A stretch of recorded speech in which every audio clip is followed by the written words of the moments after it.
All right. And we're fucking recording, bro. We are So, here. all right, yo, my name is Julian Argente. It's Argenti, actually. What the fuck? So I have a brain tumor. All right, yeah, this is Parlay Princess. Princess. Dude, fucking, yeah. I mean, I thought you should chop the ass off, but like, who am I? I almost did, but I'm like, nah, let me keep it. Whatever. Yeah, fuck it. Let it ride. What nobody should let ride is you know, fucking point spreads. But I only have one point spread on this thing, so that's one too many in my opinion. But you know, it's one you might like. We'll see. We'll see when the fight comes. We'll see.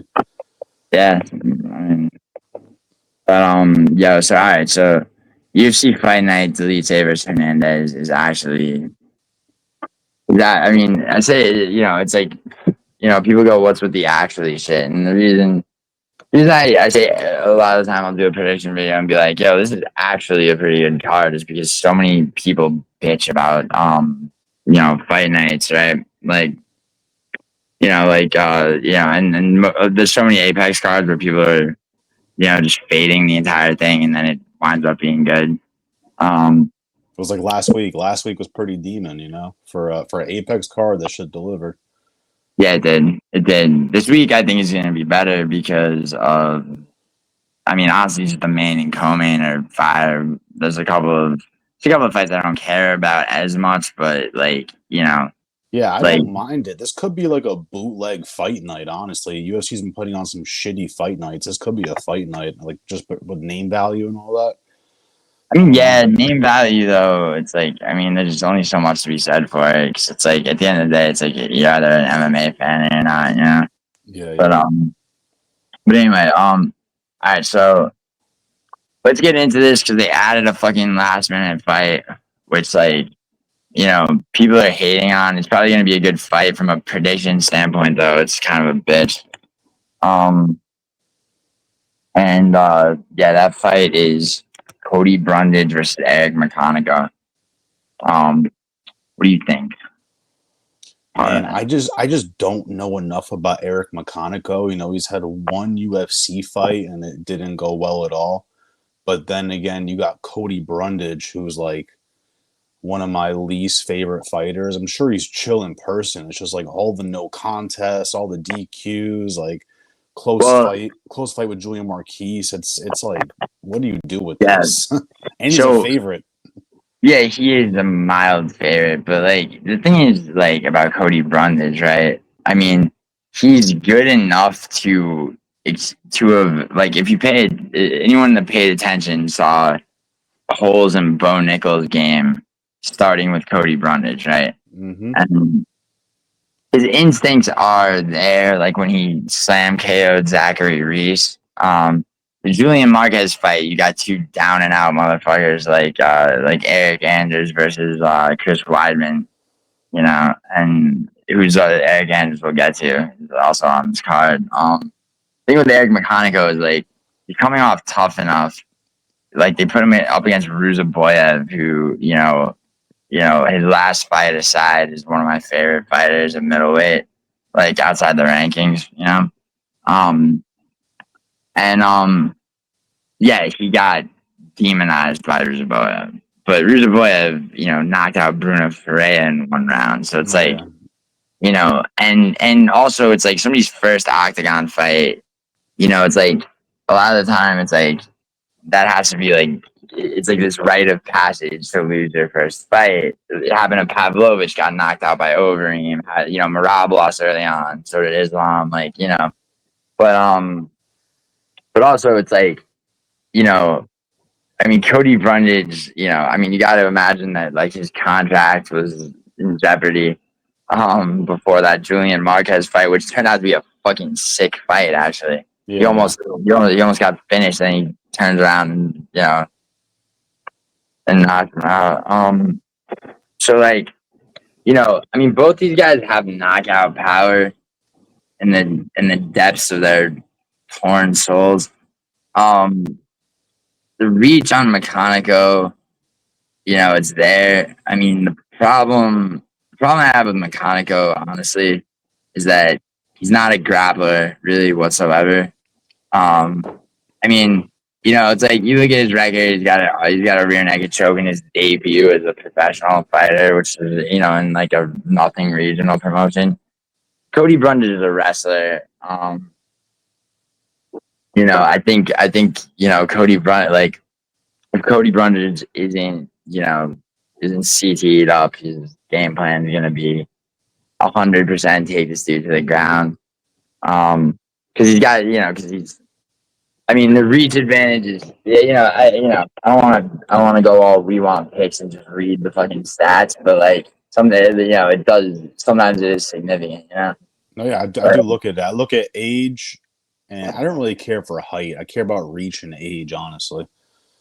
Yeah, well, I mean, typically, like, okay, so like, from a purely like without even factoring in anything, but like but stats, right? If somebody has a reach advantage and they're shorter than their opponent, they have like an all around advantage, but then obviously, Mm-hmm. comes down to the fighter. Now these guys are both 6 feet on the nose. Brundage, 72-inch reach. McConico's got a 5-inch reach advantage at 77 inches, and it's and the thing is though, this guy is, I mean, the stats on him. You're looking at ESPN stats, which, like, for the most part, they're not going to be 100% accurate. Like, you're like, I'm looking at this strikes landed per minute is 0.90. It's because you're going off one fight against Ruzafoya. Yeah, one fight and almost like only one round. I mean, yeah, exactly. And you'll see some people that have like 11 significant strikes per minute. That's because the fight lasted 2 minutes.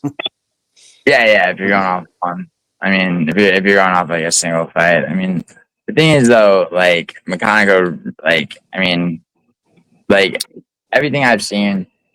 I mean, you watch like his tough enough fights, and like, I mean, the guy's like, he's like a regional knockout guy, like for the most part. Yeah, I think I would have to just side with Cody Brundage. Like stylistically, it's tough. I think Cody Brundage is more well-rounded, quote unquote, even though he sucks. But just he's been in the UFC for 5 years, so at least he's seen some people that had the UFC experience. Yeah. As where McConico just had a round in the UFC. Cody Brundage has some of the weirdest finishes too. Like he finished Tresean Gore in the first round, then he got finished by Mikhail Jacek. He got finished by but he lost to Cedric Dumas. Then he beat Zachary Reese. It's like the weirdest back and forth. Lost to Nick Maximov. Like it's insane. I mean, like I said, it's like that Zachary Reese on his and Zachary Reese turned out not to be great, but like that was his debut fight. He got fucking because like with Brundage, it's like the instincts are there. You know what I'm saying? Yeah.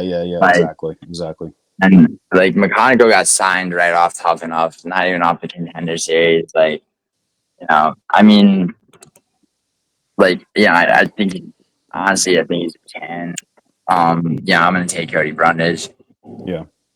Oh shit! Wait a second. Is this fight at light heavyweight? This fight. Oh yeah, it is. Wow.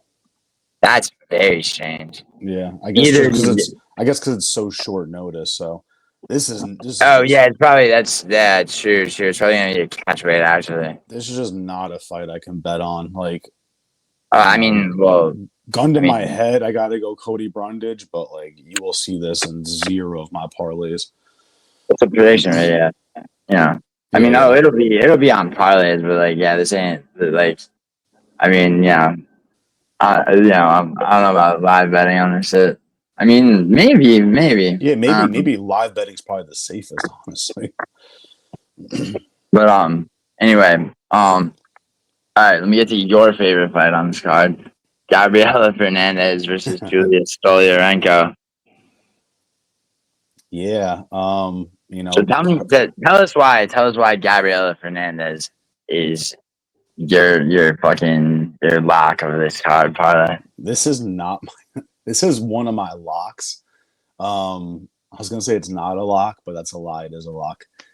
It's partly Gabriella Fernandez's style and ability to finish fights, and it's also how much I hate Stoliarenko. We've seen her get some finishes, but it's just night and day, like a demon Brazilian that can punch you in the face aggressively, can possibly submit you to, versus Stoliarenko, who has like a round and a half of grappling, and then it's just a shit show. I heard recently too, she just had surgery, which isn't like the biggest thing. You can't just like automatically fade her because of the surgery. But what type of surgery? Her spine. No, I'm kidding. I have no idea. I don't know. I mean, yes, that's the thing. She had both her feet. She had both her feet amputated. It's crazy. I know, it's like spinal surgery. All my money's going the other way. But like, no, I'm not sure what kind it was, but I just kind of added fuel to the fire. I'm like, I hate this girl, and there's surgery going on. Like Gabrielle Fernandez didn't sleep Wang Kong, but like close to it. So. Right. Now that was a huge upset. And she beat Judice, which has been looking really good recently. That's aged very well. That is aged very well. Yeah, it was split decision, but I'm surprised even those two fights. Well, she did fight Jazz Devicius, so I was going to say. Yeah, good. Jasmine's one of the best in the division. Yeah, for sure. I love betting on Jasmine. But she went the distance. She lost, but at least she didn't get finished. So you got to believe in her like submission or grappling defense too. Yeah, I think. I'm going to take Fernandes too, of course. I think that she, I think she's better, just better all around. I mean, I don't know what the fuck Stoliarenko has for her. Like, I like Fernandez's fight IQ too. I like how she, knocked down Wang Kong and then went for the sub. I even that kind of stuff I enjoy as well. Yeah, it's true. The inactivity by Stoliarenko, like she hasn't fought since Dolidze and Mavov, actually. That's true. Wow. Yeah, it's been like almost a year and a half. Holy shit. Yeah, same height, same age, same reach on both of them. And that last fight of hers, she got knocked out by Luana. Yeah, that's like unacceptable. It's literally unacceptable. I mean, you're dealing with like a, just like, I mean, it's a bad loss. And that was, and then, it's a year and a half ago. I mean, spotty record overall. I mean, honestly, dude, like the way she moves is also like she has that wiry movement that makes her vulnerable, kind of like an Andrea Lee. So yeah, man. Fernandez, am I gonna lock her? Maybe. Probably. Probably. I'm gonna have to add KO sub to some parlays just because the finishing ability. But Stoliarenko has gotten 10 submissions. So like if you are a psychopath and you enjoy sweating out a fight, Stoliarenko submissions probably up there plus 600-700. I'm not touching it. Maybe I'll put it once just to have some fun. But for me, it's the KO sub for Fernandez. You enjoy, yeah. Okay, I'm gonna say don't do that with anything on Stoliarenko unless you enjoy losing money. Yeah. But unless you're a complete degenerate. But you could do no distance. I think no distance was like minus 250. So either girl can get finished there, which I kind of enjoy that too. It's not too bad, minus 250. You're frothing at the mouth with betting lines. Funny shit. No, it's good. Well, I just did a video today, so I had to look at all like the props I like. So I kind of have some in my head that I like. Yeah, I mean, honestly, Fernandez more than likely finishes her. How that happens is kind of unknowable. Yeah, that's why I like that double chance, because she could literally just do what she did to Wang Kong, where she knocks her, then chokes her out. She could just knock her, so. Yeah. And I hate adding minus 400s to parlays. I'm gonna be honest. So that's why that's here. I mean, usually I don't put betting shit in prediction videos, but the reason that you like there's no fucking problem with that is that like it's like, oh, there's a mind for it. It's like all you're doing is increasing your total profit potential Yeah, at a very limited risk. It's like, well, people, it's like, oh, I hate this because it doesn't have a plus in front of it. It's the fuck are you talking about? yeah. I mean, sorry, it only adds this much to your profit, but like, Yeah, that's why it's almost not worth it. The KO sub is like minus 150, so it's better, but like it's still not plus money. and it doesn't matter. I mean, it is. Well, I mean, it is plus money if, like, I mean, you're talking about your total profit and you're adding it to a parlay. Yeah, That's yeah, the thing. I mean, you know, like, there's so there's what's called avalanching, which is a style of betting where people like, and it's like it's not like flashy or exciting, but like people who do it, like, I mean, they pay their bills because like, you're talking about what avalanching is like, you're betting on big favorites, like, but you're putting a shitload of money down. hmm So like, if you have $5,000 on a minus 1,200, right? Consistently, you're gonna bet like, I mean, off $5,000, you're making not $5,000 profit, yeah, yeah, yeah. but like enough of those out, right?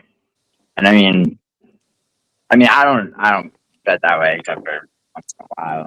Yeah, I try And and stay away from that kind of stuff. Like trying to turn 1,000 into 500 profit. I can't I be doing mean, that shit. well, yeah, That's why it's that's always. why that's why it's parlay princes. I try and hit a little 8 leg and call it a day. I mean, yeah, dude. I mean, yeah. I mean, the thing is, like, it's all, at the end of the day, it's like, it really is just about, not, you have to not lose before you can win. So, I Yeah, mean, got round robin parlays in place, like, then fuck around if you want. I mean, yeah, but, all right. So, yeah, Gabriella Fernandez by execution. yep. Fucking, all right. Uroš Medić versus Gilbert Urbina. Let me tell you why. Oh, there's fucking spill vitamin water. Holy shit. Um, wow, that's how excited I am for the announcement of a goddamn absolute lock. Now, like, Uroš Medić got knocked out in his last fight. Everybody be careful. I'm just kidding. Don't be careful.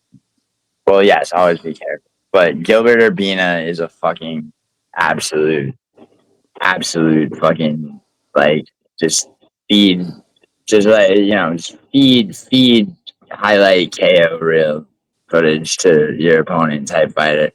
Charles Radke knocked him out, his last fight. Brian Battle subbed him. Trayshawn Gore. I know. The Trayshawn Gore KO is when I was like, all right, this is not happening. Well, yeah, and I mean, that was on the Ultimate Fighter. I mean, Yeah, he yeah. got a knockout against fucking gosh, I barely remember that guy. Yeah, it was 4 years ago when like Gore was better, but still, it's like, bro. And I mean, not. this guy's not active. 5 fights in the past 6 years is kind of disgusting. I mean, sure, and like, I mean, that's fine if you're a fucking champion, but Yeah, and same thing with this guy. He hasn't fought in a year and a half. It's crazy. the thing with Uroš Medić, man, is that like he's only lost to. I mean, he's like, you look at his losses. I mean, Soriano.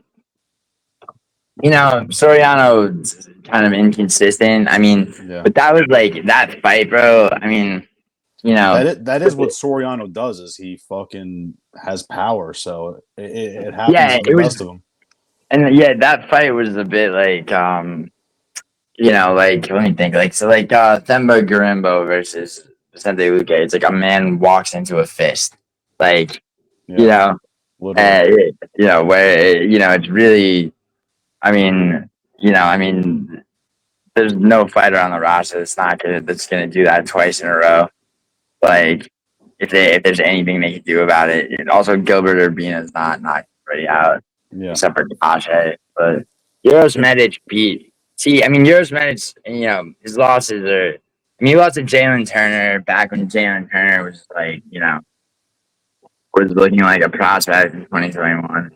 An oral by 2 years ago, which is age. That lost ages very well. Yeah, yeah. Anybody you put him up against who's like on a lower bar, like he not only beats but he finishes. Mm-hmm. So you got Tim Means, Semmelsberger, Omar Morales, Aaron Cruz. Like not he's finishing it. He's like Uroš Medić is like kind of like Terrence McKinney, honestly. Yeah, that makes sense. The term glass cannon. Yeah. Yeah, like somebody who, it's either he gets knocked out or knocks somebody out. Mm-hmm. Gilbert Urbina is not knocking him out. Gilbert Urbina's shin is fucked. So yeah, we don't have to worry about that power. It's more like the ground game with Urbina, I guess. Maybe it goes to round 3 and Medić fucking gasses, but other than that, it ain't going out. Oh yeah, other than that, it should be Medić, bro. Medić KO. Yeah, this ain't going around. Urbina loves to get KO too, so if God loves us, that's what's gonna happen. Uroš Medić knockout. What if God is a disease? What if God hates us? The price tag for Medić is a little wide for me, minus 450. Like I can't lock that, but I can definitely. You absolutely lock that, and it's not, and it has nothing to do with the line, dude. I guess it's maybe just his last couple of fights have scared me, but other than that, like I get it. It makes sense. Bro, it's absolutely lockable. He's got power, bro. The uppercut he hit Tim Means with was fucking disgusting. Put him right out. Bing. Yeah, and Tim Means, like, despite the Cub Swanson loss, like, that guy, I forget who he knocked out. Who was like half his age. The fight before that. Who Tim Means? Yeah. It was. I'll find it right now. Let me see. He knocked out motherfucking Filo. Andre Filo, was that it? Yeah. Filo. But he was like, he's literally 0-5 in his last 5. Yeah, that guy. R.I.P. Yeah. He had his moments, but his poor children, if he has any. Uroš Medić by absolute, like, do you liquidate? Do you care to pick which round? Nah. Fuck it. Let me I'm gonna speculate on, it'll probably be a first round knockout. Yeah, I think smaller cage, you can find that chin a little easier too. Yeah, dude. Now, like, don't go lucrative James on me and start telling me about how, like, the smaller cage means finishes, quote unquote, finishes galore. But the thing with Uroš Medić, right, is that he doesn't do anything but try to knock people out. Like, he's not doing any real distance management or anything like that. He's gonna fly at him and fucking try to kill him. Like, yeah. I think he'll find it. I think he'll drop him early. Interesting. Yo, lucrative James, if you're listening, adopt me. No, die. Die. Like, yeah, please stop. Like, ripping people off, or I will have to do an entire stream about you. I gotta be honest. I fucked with his breakdown.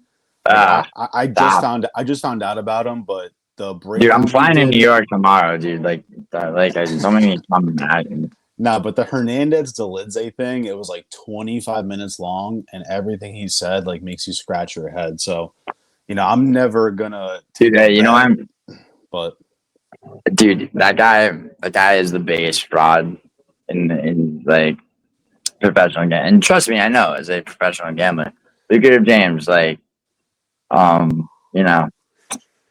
just let's you want to go slip for slip, like go band for band. Dude, people want me to show go band for band.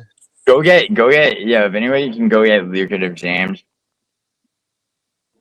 to do a stream where in real time he shows his bet slips, because like which are fake, like for real.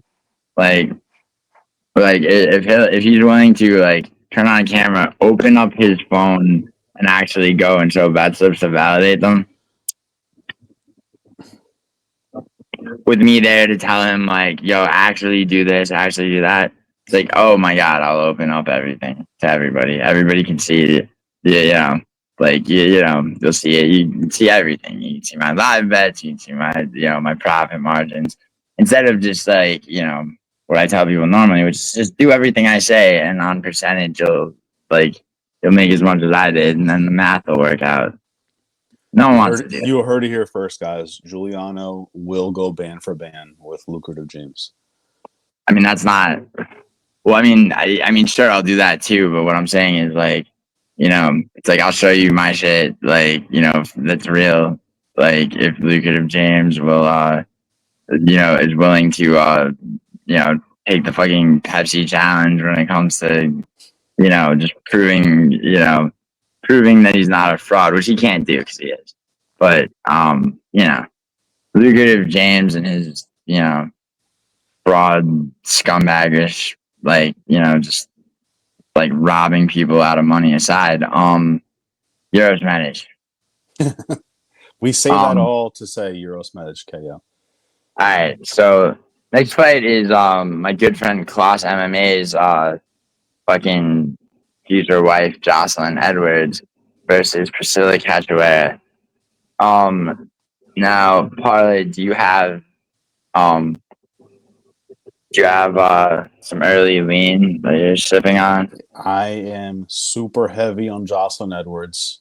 The price tag is a little wide for me at a -350, but I never bet based. I don't bet based on odds. I just, I think it should be like a 2-1 favorite. I don't know. Yeah, dude. I was telling you before we started recording, bro. The odds makers they're not trying to set the most accurate odds. They're doing what they they know or believe will get the most people to bet. So they don't care if you win or lose. They just want everybody to bet, right? Because that's what makes them money, right?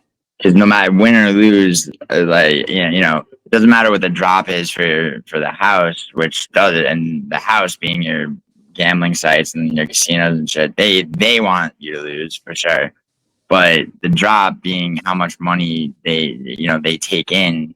A percentage of that goes into the VIG, which pays the odds makers. So they're fucked if you win.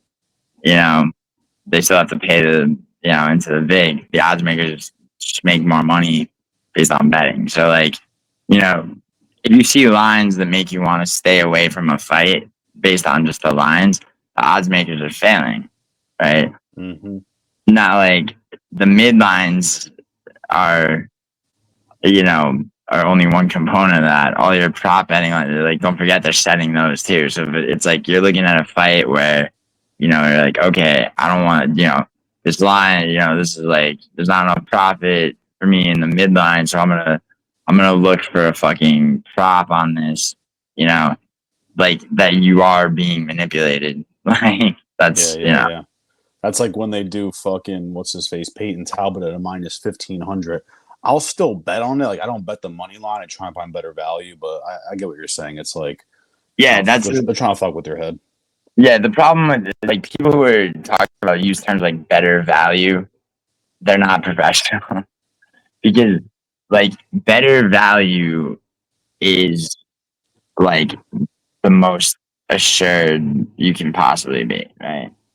I mean, now you want to talk about maximizing profit, well, without sacrificing the actual probability that you'll reach anywhere near that profit. Round robin parlay first, no matter what, and then you stack additional parlay. Yeah, point spread.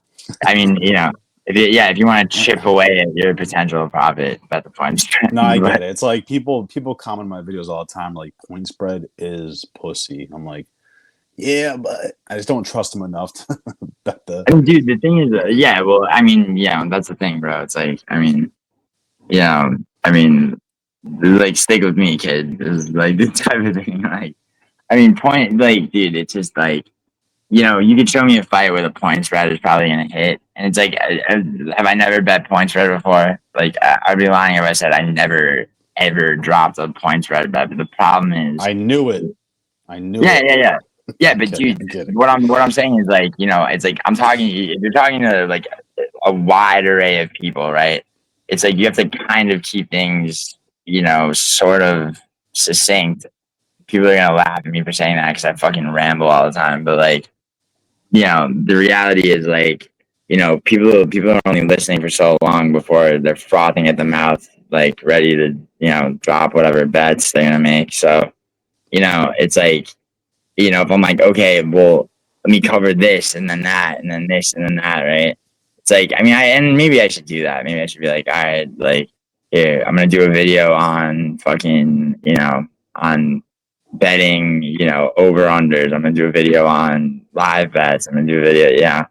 I mean, Yeah, it's right. It's whatever you say. Like, if you like a fight, like this fight right here, you could be like, "Fuck this! I'm betting the over 1.5." So it's really just like whatever. Everyone sees a fight differently, so it's whatever you kind of like see personally. Well, yeah, but like, I mean, there's usually an answer. You know what I mean? Like, and on this fight, right?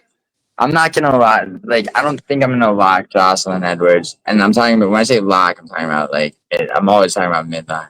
Like, so when I say lock, I'm talking about is this person gonna be a leg on my round robin parlay or not? If not, who am I taking in the fight? Because after a round robin parlay, like then I'm betting, then I'm laying some whole card parlays.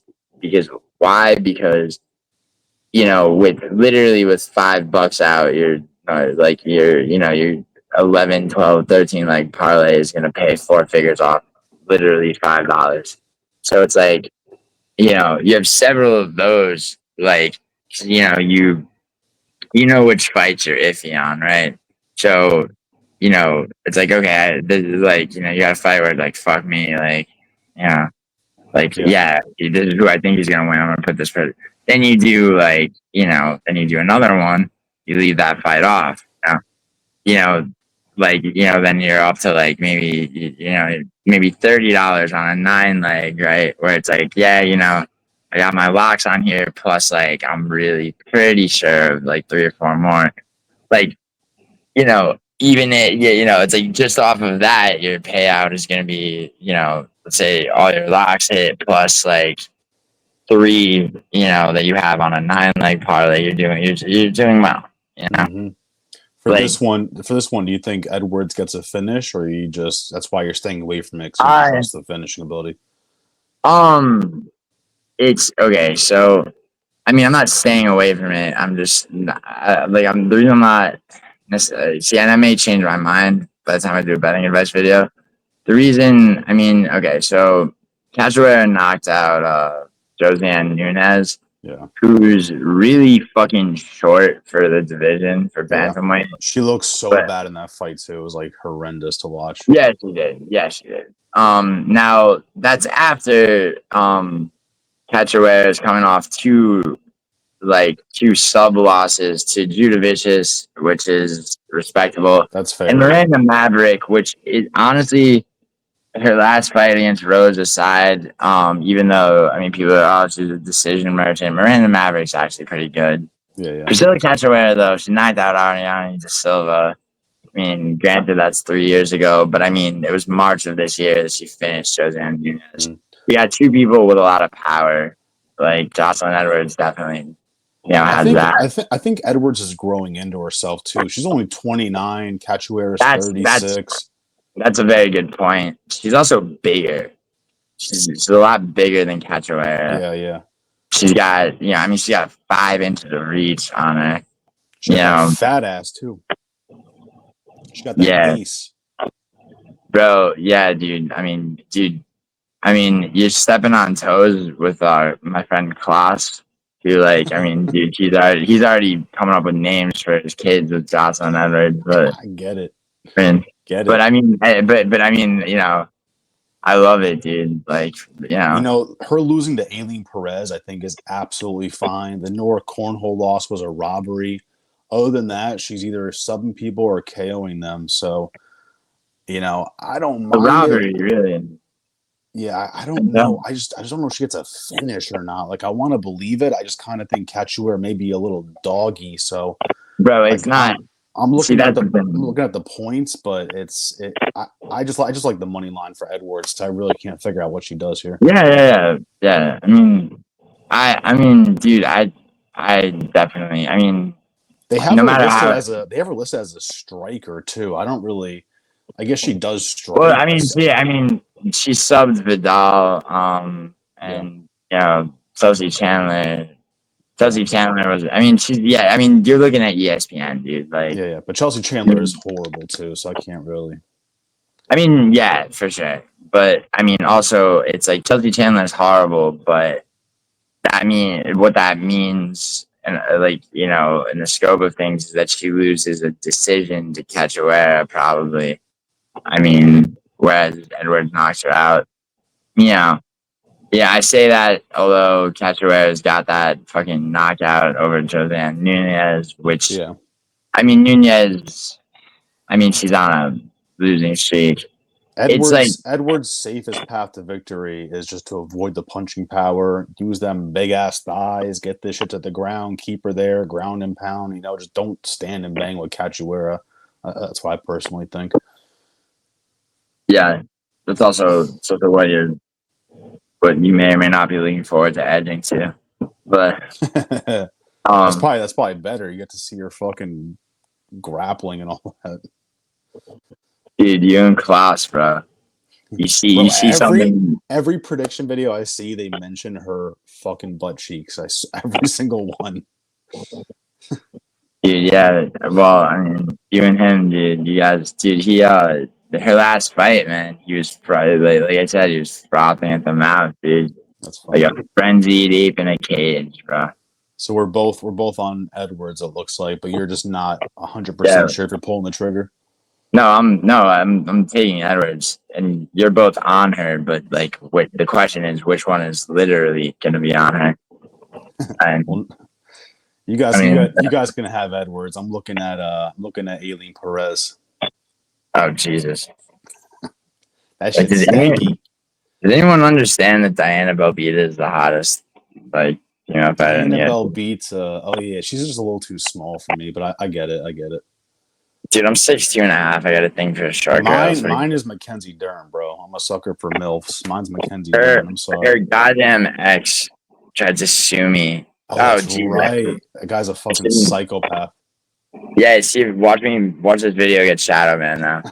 like the one that I. It wasn't. Don't worry, guys. It wasn't her last ex. It was the ex before that. So we're not talking No, about that you. poor bastard got attacked. No, I know. It's crazy story.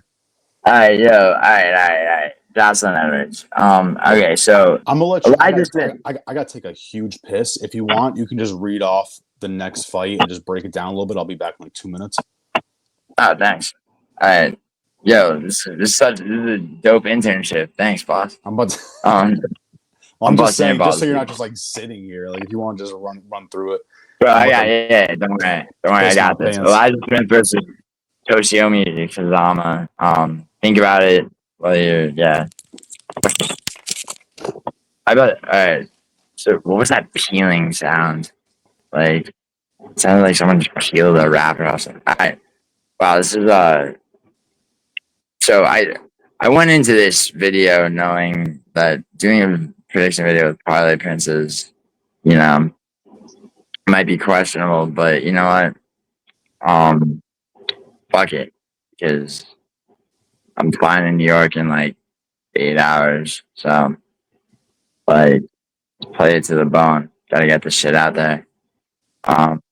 Elijah Smith versus Toshiomi Kazama is Toshiomi Kazama, man, like the problem with him is that it's like you think he's just gonna get knocked out, and then he knows how to wrap a sub, do basically what Kevin Holland did to Oleg Sejcik against Grigoriev in his last fight.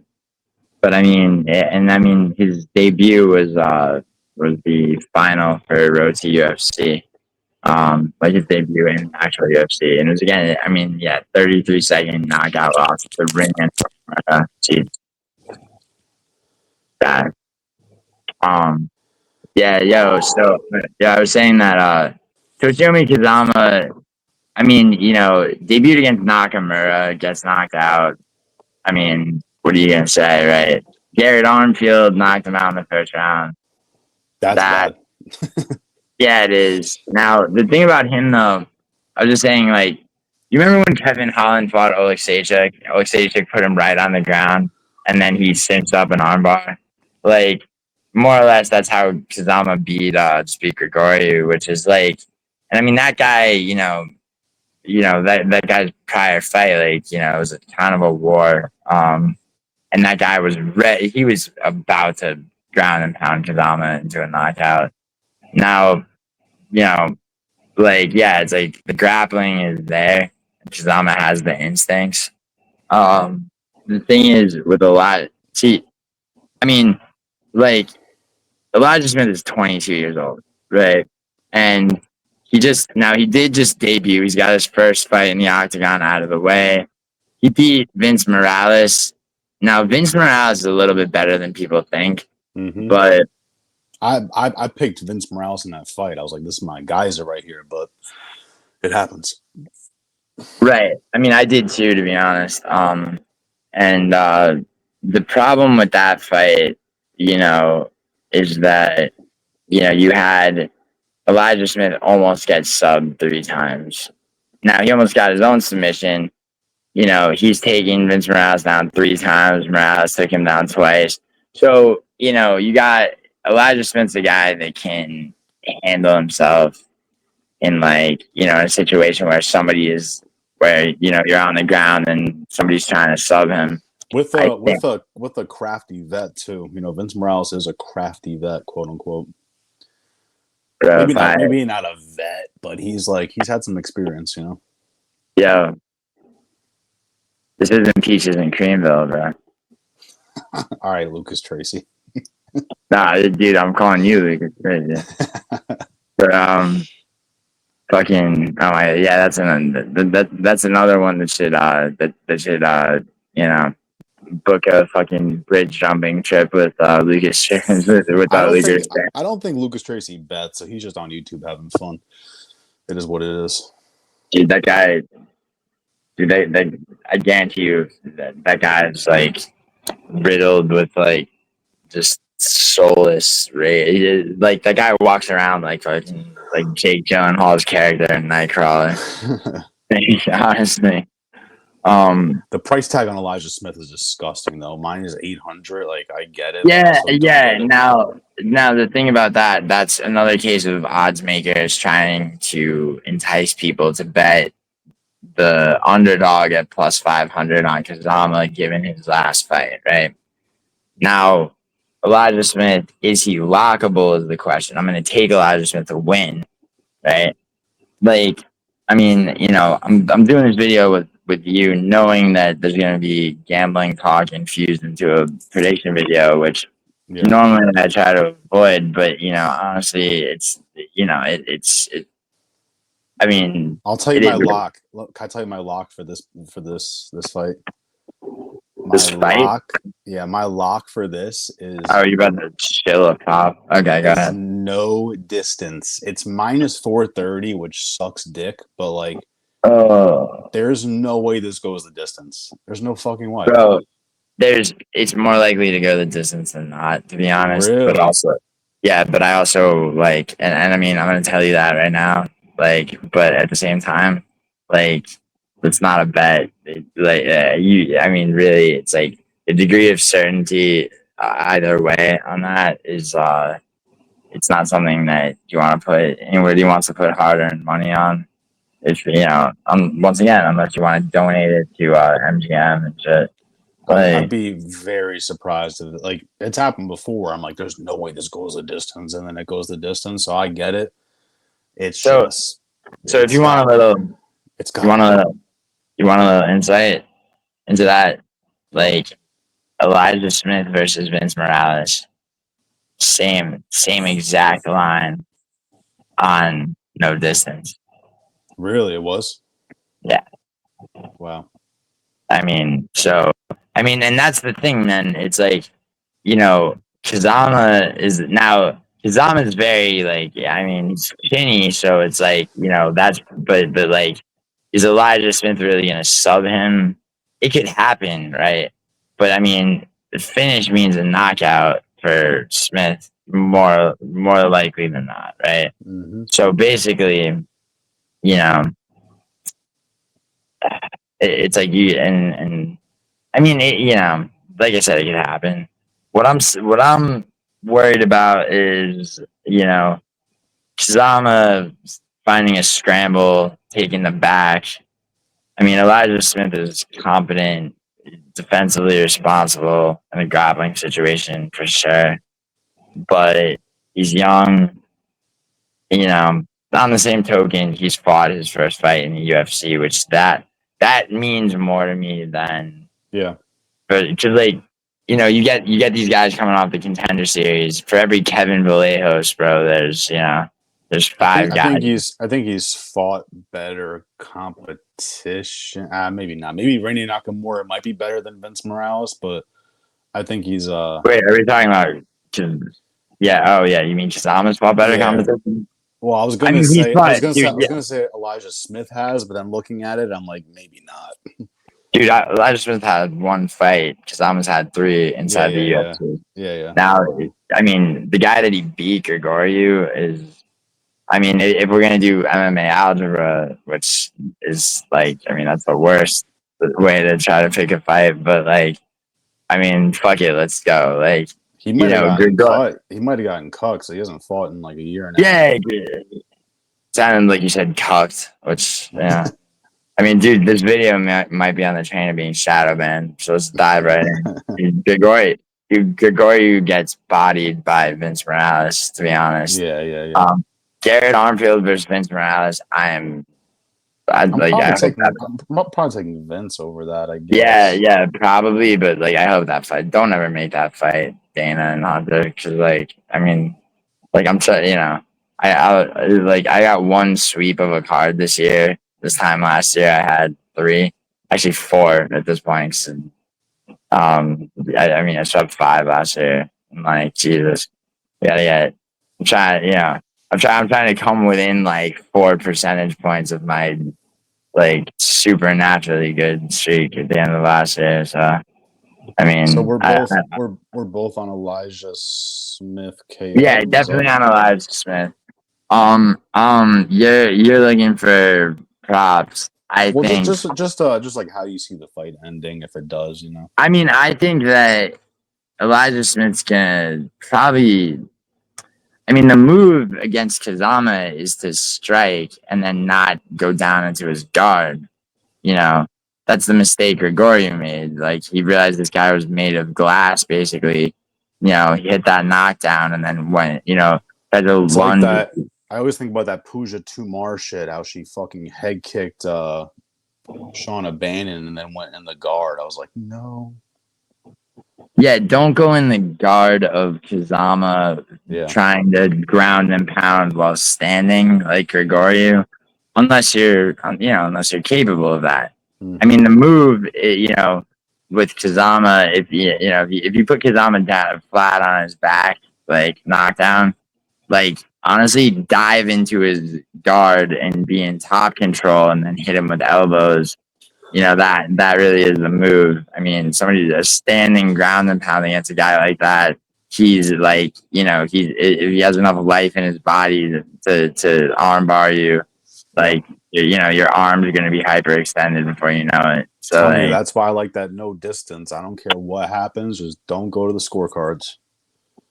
See, what I'm saying though is that Elijah Smith, to avoid what happened to Gregorio, Elijah Smith's gonna probably, if he does get a knockdown now, he doesn't have. Does he have the power? So look, there's 2 people in a fight, right? Does Elijah Smith have knockdown power? Knockout power, knockdown power. Well, who's he fighting, right? It depends on who it is. He's had 4 KOs, but who knows who they are right now. Kazama goes down, though. He does. the thing is, like, let's say it goes the same as Gregorio versus Kazama up to, knockdown for Elijah Smith. Elijah Smith's got to know that, like, he either don't let him like pull guard, just stand up, kick his fucking ankles until he's forced to get back up, or dive into his guard but take top control. Now, if he does that, then Kazama can grapple.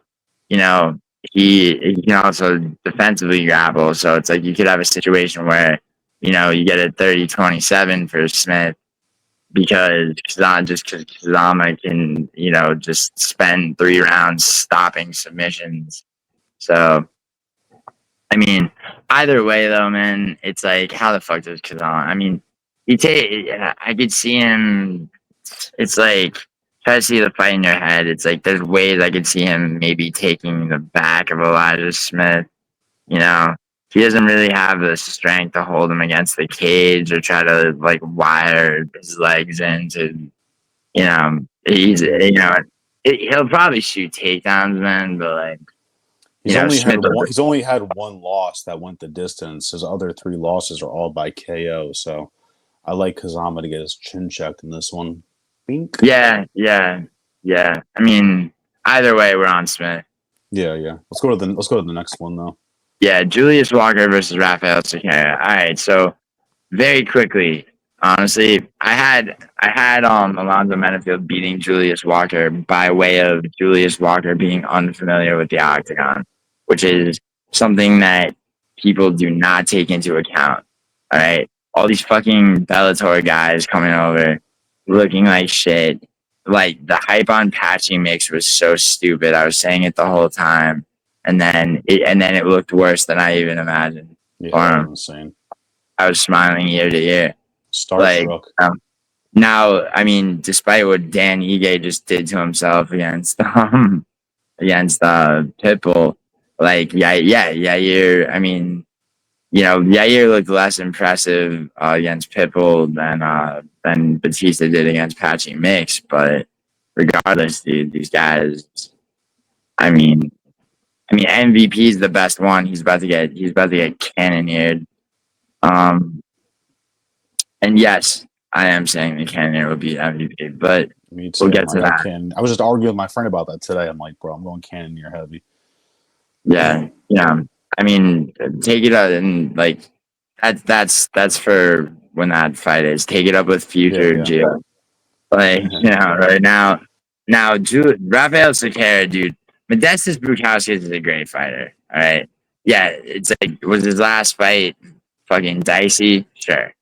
Did he lock an arm triangle choke on the wrong side and somehow get Pagniata tapped to it? Yes, he did.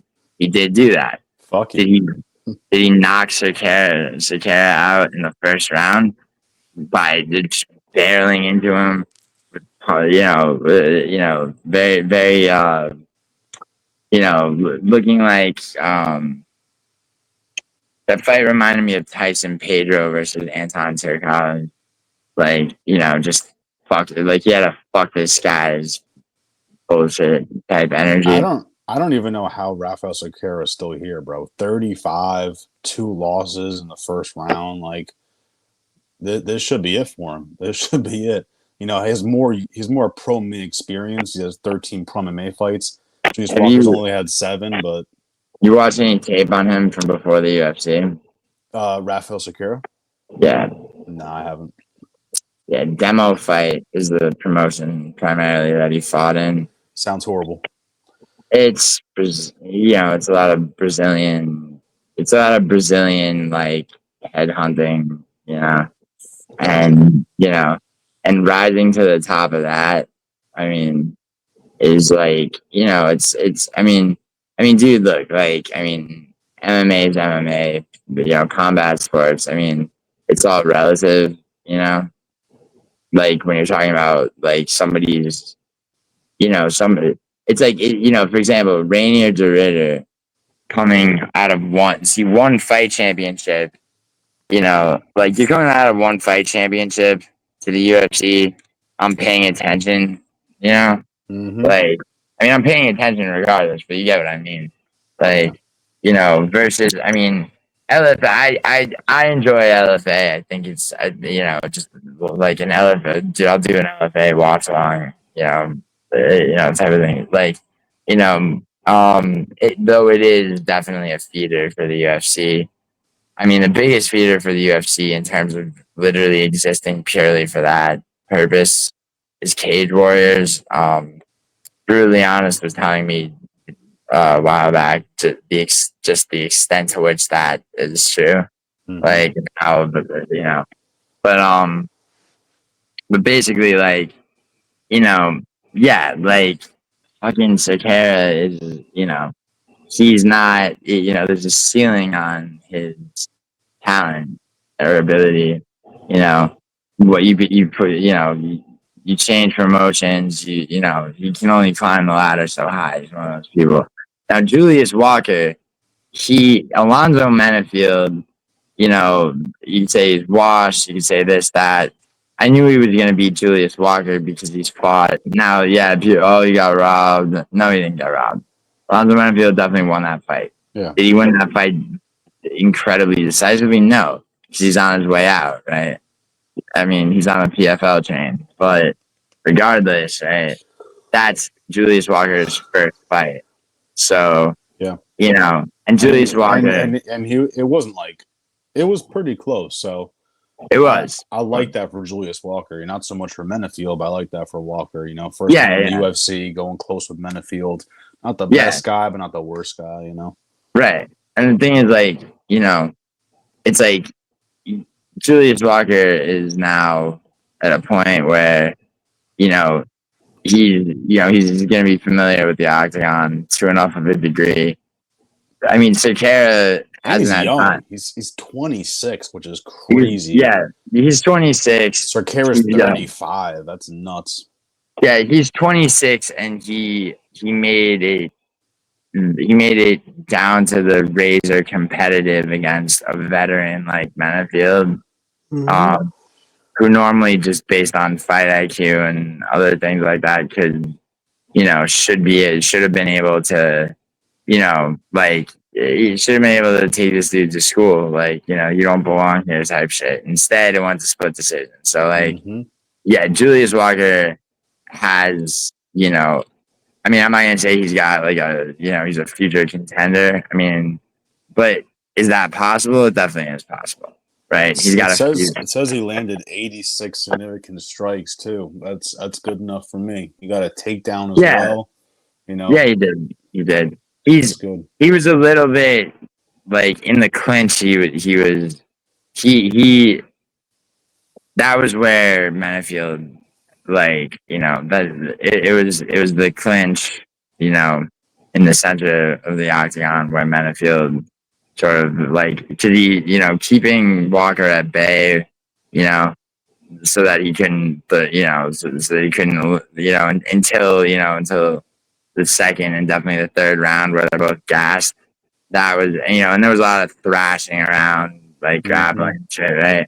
So, Rafael Cerqueira, though, just I mean, all Julius Walker's got to do is just fucking Bukowskis him and like go in and fucking.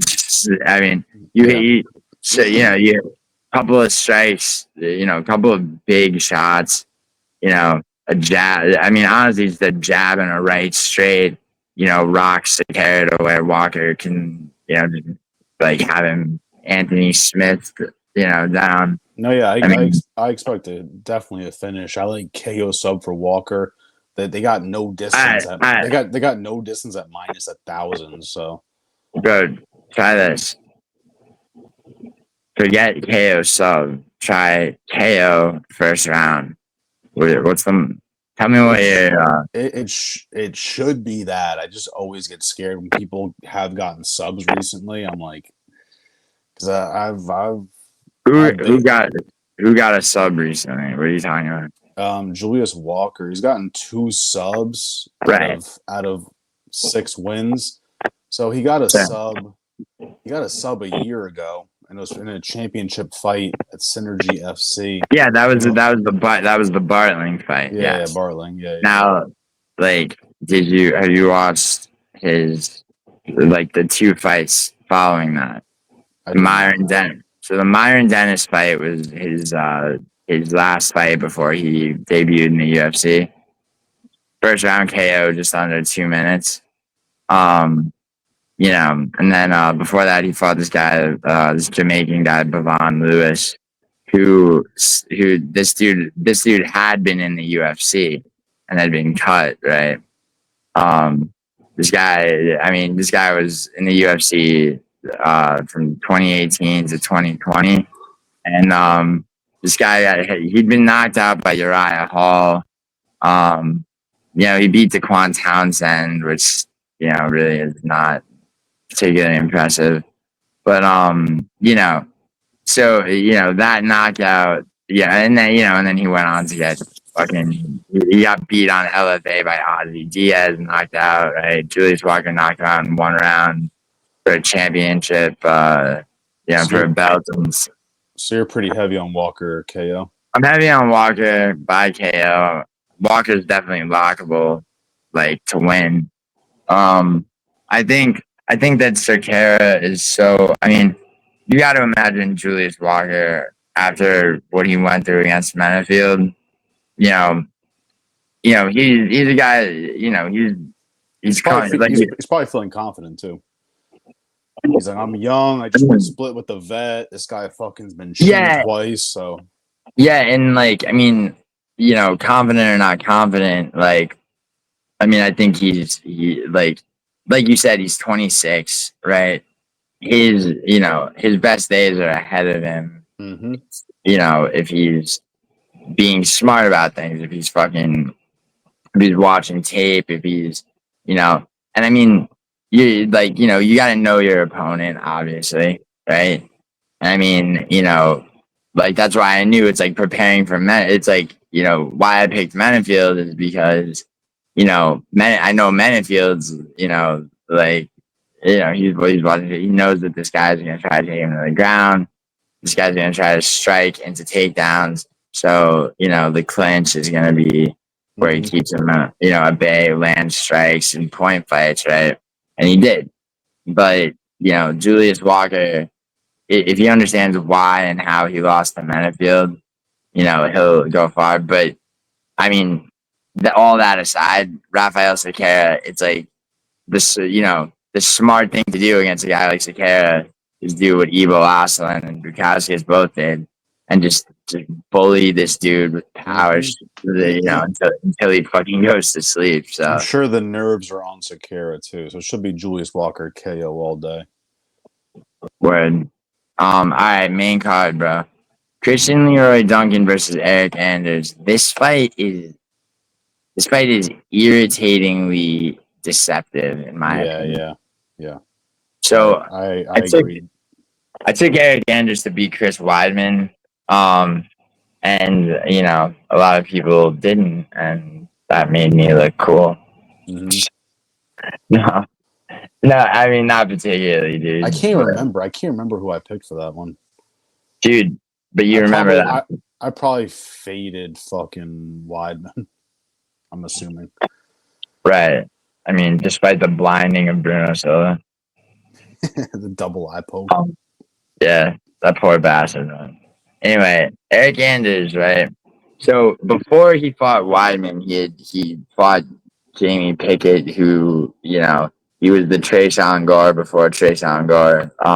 He was Bo Nichols. Bo Nichols debuted against him. That guy was, he was pretty much trash. And that was basically a wrestling match, 30-27, I think. They said, no, they took, I think I don't know what they took a fucking point for, but because, you got two 29-28s and a 29-27, which, I mean, I just remember, I just remember Andrews just really just fucking holding this dude down. Mm-hmm. Boring. It was but he did 5 takedowns in 10 minutes of control time. With Pickett just fucked. No sub attempts. So like, but then he fights Weidman, and who's definitely still better than Jamie Pickett. And like, you remember that fight, right? Sorry, you said Pickett and Anders? No, I'm saying Anders versus Weidman. You remember that fight? I do, yeah. It was Weidman just looking like dog shit out there. I mean, on the feet, he looked all right, and then as soon as Anders took him to the ground, once he was stuffing takedowns, right? And then Weidman was just panic shooting type shit, or no? Yes, yeah, and I mean, but like the thing in that fight is that Anders, it's instincts instincts and the ability to carry certain things out.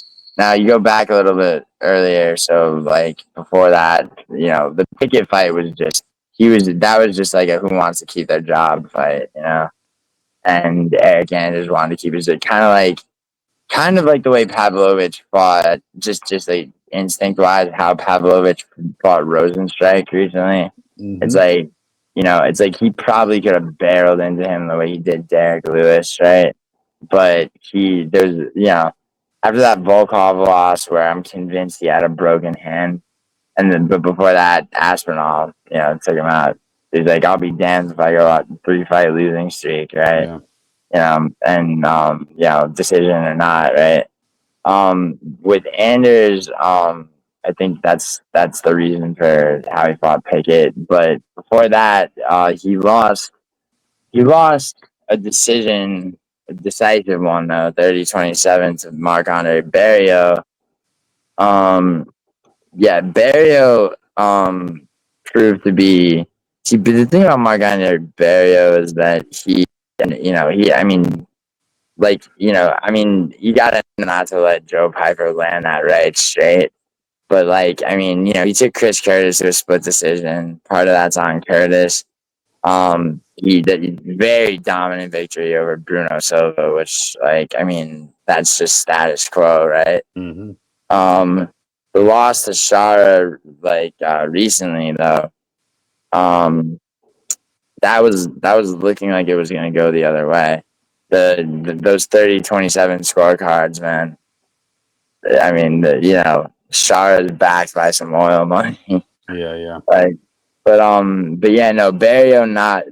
put Anders on the ground with a knockdown, and he basically, despite Anders getting a takedown where and trying to make the most of it in one round, Barrios got back to his feet and stole that round back, just shoving him around the octagon. And so it's like Anders has been in his twilight for a minute, and it's like you look at his record, it's like, yeah, sure, he knocked out Kyle Dawkins, but like, I know it's tough because Anders is like a crafty vet. He's been here since. You say crafty vet one more time. Well, it's like He's been here for 8 years. He's fought some crazy people. He fought, Machida, like he lost Santos, decision. Roundtree Jr., like he got knocked. Was that a stoppage against Thiago Santos? It was, wasn't it? He got KO'd in round. It says KO'd round 3. So I guess at 5 minutes though. Yeah. That's weird. It does. Park, he's fought some crazy people. He was that wasn't a main. What the fuck? And then Christian Duncan's like not new in the UFC, but he's Christian Leroy Duncan. Yeah, Christian Leroy Duncan is the problem. Okay, so like I'm gonna take Christian Leroy Duncan, obviously, but why this is like a very iffy fight in terms of blocking him. I mean, he beat Poliev looked good against Nick Klein. If you don't look good against Nick Klein, you don't belong anywhere near the UFC or maybe even PFL. And he only had a rough first round because the grappling. Christian Leroy Duncan went the distance with fucking Poirier. I think Poirier is better, a little bit better than people think. Obviously, Yeah. it's easy to say after his last performance. We'll see in the next fight. I think he's more dangerous than Eryk Anders is personally, He just is with now. the hands. Yeah, and this is a situation kind of like Uroš Medić, where it's like he loses his losses are to people. I mean, okay, Petrosian aside, his losses are to people that. And that's back when You know, Petrosian was probably a little more demon too. I mean, that's a Mandela effect, man. Recently, he fell I don't off, know but if that. he was out at one point. Well, regardless, Gregory Rodriguez's son, Christian Leroy Duncan, although he didn't finish him, he just, I mean, it was basically sodomy, bro. So, like, but, that's Leroy Duncan coming off of 2 knockout wins against Ribeiro, who just was, I mean, it's like, what is that? Why does he exist? Same with Dennis Tululian. I like the age, height, and reach for Duncan too. He's 8 years younger, 4 inches of reach, 1 inch taller. Yeah. And he's bald. He's bald, so he's more aerodynamic. I mean, it's there is a science to a certain thickness of beard being advantageous in fighting. What, was like cushioning or? Right, basically, yeah. Really? Wow, that's interesting. Yeah, it makes sense. It should be like that, I guess. Maybe. I mean, that guy who's like he's like another one of the Andrew Tate school of like red pill fraud fucking idiots. Like, but he's got a beard like that. Bill's he's an Armenian guy. Bilzerian. Yeah, Dan Bilzerian. Dan Bilzerian. Yeah, I mean, that guy's a joke, but he also, but like a beard, that guy, that kind of beard, like, like, I mean, yeah, that guy's no like fighter, but it's like that type of beard is the type of beard that, like, absorbs some shit. Do you have Christian Leroy Duncan getting a finish or no? I don't think so. I don't think so. I think it's gonna be. I mean, I could even see, because, like, look, man, like the way that RoboCop was able to just completely incapacitate Christian Leroy Duncan, Andrews has wrestling where I could definitely see him taking a round just by, like he did, like he almost did against Barrio, right? Taking a round against him. This is like, if I see this going similar to any fight in either of their past, I see it like Barrio versus Anders, where Duncan wins like Barrio did, but the finish isn't there because Anders, he's going to engage. Because he's a crafty vet. Well, he's going to engage in some very heterosexual hugging. Yeah. I agree. Leroy Duncan at points is plus 100, so that's way better than a minus 550. I'm on the same path with what you're saying. I'm sure we'll disagree on some things, but this one, I'm agreeing with you. Points plus 100. Yeah, I mean, yeah, dude. I mean, the point. I mean, who wants to? Yeah, dude. If I want a yes man, I'd. I won't say who I would. This next one is my underdog lock of the card, though. I will say. It's my. All right. Let's be honest. All right. So I love you, Parlay Princess, but I was streaming the other day, and Parlay Princess comes into my stream and goes, "Hey, Dio, if you had to lock, who's your best underdog for this upcoming card?" And I'm like, "Oh my god, I hate this fucking question," but it's Miles Johns. So Parlay Princess like dips out of my stream for a bit, then comes back, goes, "I just made a prediction video." I have this bastard modded. Drops the link to his prediction video. And he's fucking, scramble that stole my Miles Johns pick. Now this is super tough though. It's like looking at it at first, I'm like Matsumoto. It makes sense. Look, he technically should win. Miles Johns too. Why? I saw him on Instagram. Miles Johns looks fucking jacked right now. He looks ready to go. Yeah, he always does. And this is the thing, right? Like Miles Johns, dude, like he fought twice last year. And right at the end of that stupid no contest against Dan Argueta in September 2023, he's beaten Vince Morales, Cody Gibson, and Douglas Silva Deandras. It's like, he didn't finish anybody. He has a lot of power and he cracks, but he's defensively responsible. You know, he's not gonna and like you could argue to a fault, except you really can't because of how close up a weight class on short notice. He made it very competitive against Felipe Lima. And my issue with Gene Matsumoto, I'm thinking about it. I'm like, he's never really impressed me. Like, neither is Miles Johns, but Miles Johns is that. I mean, he impressed me against Felipe Lima, dude. Yeah, it's weird. This is one of those fights. Usually, I like the younger guy. I'm like, he's still growing into his fighting style. But this one, I kind of like the 31-year-old in Miles Johns versus the 25-year-old just because of his experience. Matsumoto. Okay, so like, I like you want to get into this like with Matsumoto. It's like, do I think he arguably got robbed against Rob Font? Yeah. I mean, he didn't get checked by Rob Font the way Tyler Phillips did. But the thing is, like, the war with Brad Katona that he had before that, and he subbed Argueta the way Miles Johns probably would have knocked Argueta out if not for a no contest. Like, I've never been that high on fucking Dan Argueta either, honestly. Dude, that's what I'm saying. Dan Argueta is, like, what I'm saying about Matsumoto versus Brad Katona is that,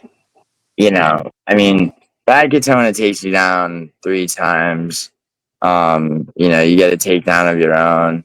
Like, if you're John Matsumoto, Brad Katona is a guy, like, once again, he's a Canadian man, which in itself is like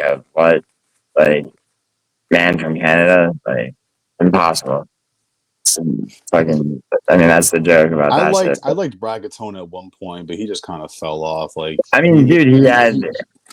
war he had with Cody Gibson was fucking fire. But other than that, I'm like, whatever. There simply is a ceiling on a guy like that, right? Yeah. Matsumoto, beating him should have been. Because Matsumoto, like his LA fights, bro. He's subbing people, standing guillotine sub in his fight before the Contender Series. You look back at his career, Anaconda chokes, Bravo chokes, arm triangles, right? That's he should have been able to handle a ground situation with Brad Katona a lot better. Brad Katona is just a wrestler, right? The thing is, now with Rob Font, that fight was virtually entirely on the feet, right?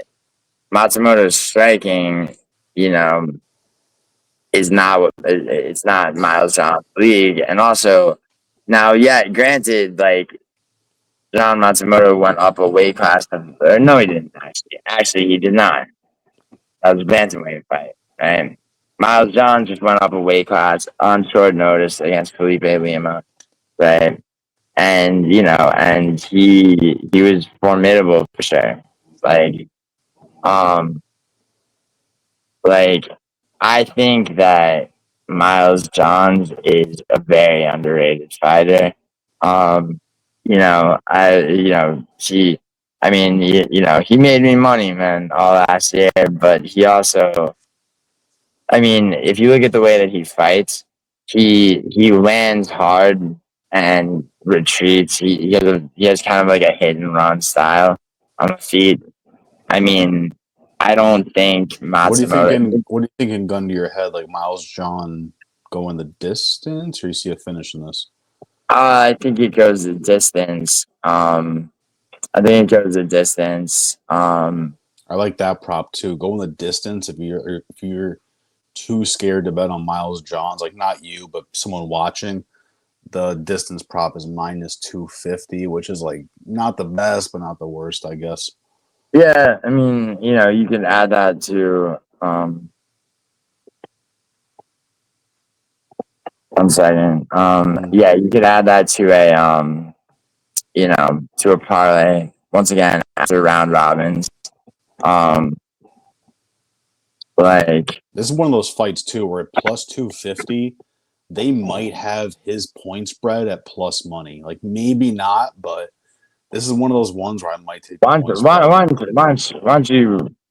you Here we go. Why don't you figure out the point spread? Tell us. I don't know what the number is, but this could be a good one where you're like Miles Johns can at least win one round and not get finished. It could be a good spot for it. All right, your immoral thievery of my Miles Johns pick aside. This is my underdog lock of the year right here. I mean, so don't make me cut a short of the like just end the video right now. He's done. Yeah. No, don't make me cut it short. No, I will be honest. I was on G Matsumoto. I was looking at it, but just no. I don't care. It's the last 5 fights for Miles Johns versus Gene Matsumoto. I just kind of and stylistically they're very similar in my eyes too. They're not stylistically similar, actually. I kind of picture them like both. Decent with the hands, but more going for the pressure against the cage shit. Yeah, but that's very generalized. The thing with Miles Johns, like I said, he's got a hit and run style. And Matsumoto he probably hits harder. Miles Johns. He's got way more power. The only thing I would criticize about him is, he'll crack and then he'll retreat and reassess.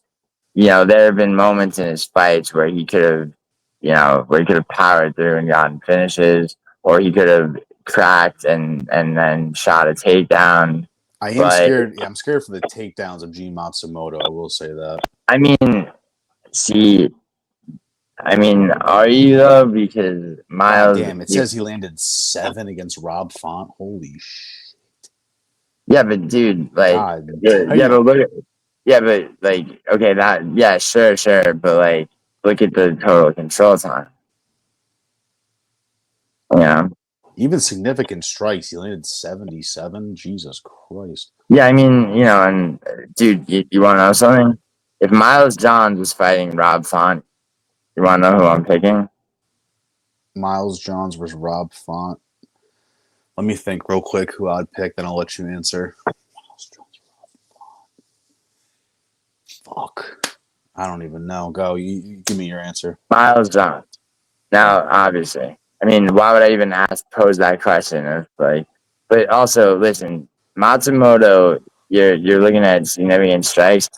Font out landed him 95 to 77, but this is what to look at, okay? 7 takedowns that Matsumoto got on Font, 6 minutes, 15 seconds of control time. What does that tell you? When you Font was getting back up. Yeah, that's right. Now, Rob Font with 0 takedowns had 1 minute and 18 of control time with a sub attempt and on the feet. Right? I like that. That means there's hope for Miles Johns. It's not. Well, what that means is that Matsumoto is a fighter that does not. He's not a fighter that pushes his own pace. He's a fighter who tries to assess where his opponent is coming from first, and Miles Johns is somebody that immediately starts to try to break people down. It can be the only thing that can be annoying about Miles Johns is that he misses opportunities. Like he misses the opportunities to to further when he fought Silva de Andrade, right? Like I remember he cracked him with a right overhand, which wobbled him, and then hit him with a left hook to the body, and then stepped back while the dude stumbled backwards back to the cage, right? And I'm like, please go in for the finish, like pretty please, But I mean, and he still won that fight. I mean, believe 30-27. But against Matsumoto, dude, Miles Johns, his first loss in a good minute, was a short notice up a weight class fight against a guy who was a killer. And yes, he did just lose to Peyton Talbot, but, after Peyton Talbot overlooked Raoni Barcelos, I mean, he's going to be trying to fucking kill everybody. And he is, he's good.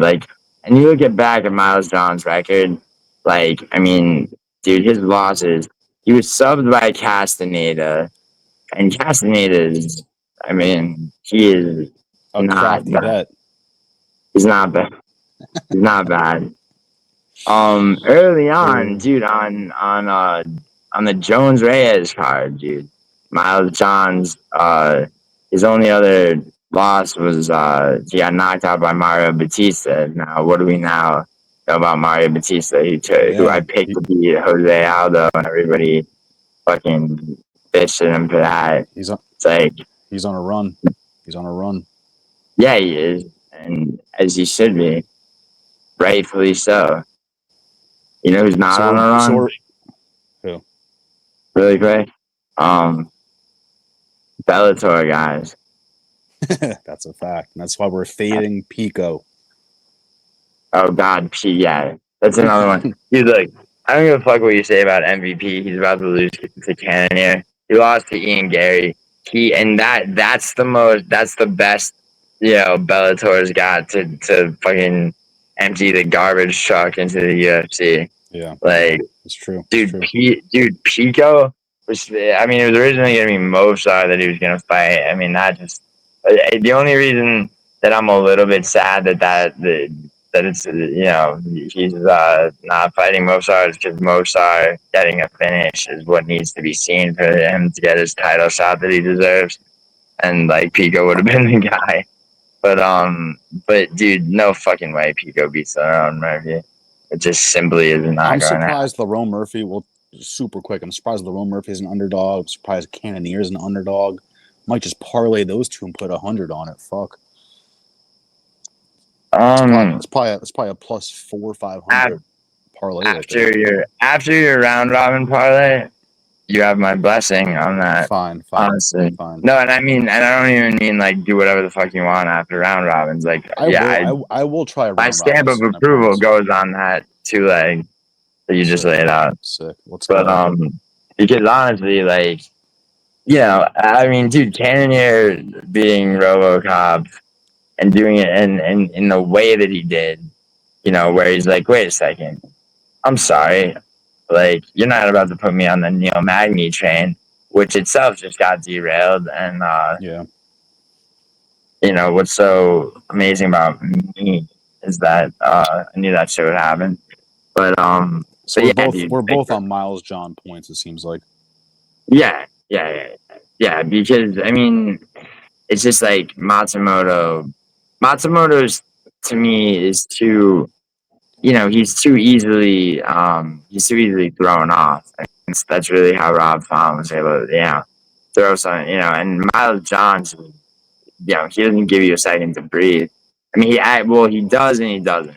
He'll give you a second to recover, but not a second to reassess and adjust, unless you're a top tier, opponent, Yeah. Or he's at a weight class he doesn't normally fight at short notice.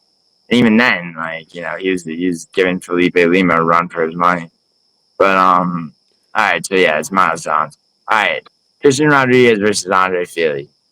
Um, this fight, bro. It's like everybody, everybody wants to go. Andre Fili's a piece of shit because yeah, I mean, he got subbed by Costa, which I mean, that fight going into that fight, you know, very hard to choose. Costa's tricky. Costa's tricky. You never know like what you're gonna Costa, get. And he's had a great night, but also Fili kind of put his head in that shit. dude, Felix fed like fucking Vitor Petrino fed his neck to Anthony Smith. At I think 301, right? Fili did almost like the same low IQ, move. I had $50 to win 300 on a 6 leg, and my last leg was Petrino money line. I was so livid. Dude, I was literally don't worry, depressed. man. I sat there Don't like worry. this for like 10 minutes. Bro, don't worry, man. That was 301. Petrino fucked everybody's He was laughing too. He's like, I'm like, are you fucking kidding me, bro? yeah, no, the real problem with that was that Anthony Smith for a few months got to talk about how there's levels to this. Like it's like, all right, bro, Dominic Reyes is here to issue rough justice. Crazy. Like but anyway, yeah, and before that, Fili won a split decision off Cub Swanson, which could have gone either way on UFC 303, which I did sweep last year. And but honestly, I swept that card. Andre Fili didn't make it easy. You know? Before that, Danny slept him like Emmett slept That Bryce one, Joe. I had Ige KO heavy on that. I was so happy. I was like, please sleep him. Boom, slept him. I think it was an uppercut. Oh no, it was like an overhand or some shit. I forget. Pretty sure it was either a right hook or a right straight. I can't remember. Or maybe a left. Fuck, I can't remember. He dropped him. Yeah, and then he went to go. Then he went to the hospital to go kiss his newborn on the foot. He's like, yeah, I had to come in and get this one, but dude, what? Yeah, I mean, Danny. I mean, he better be back, because he almost beat Leroy Murphy, and then really Pitbull.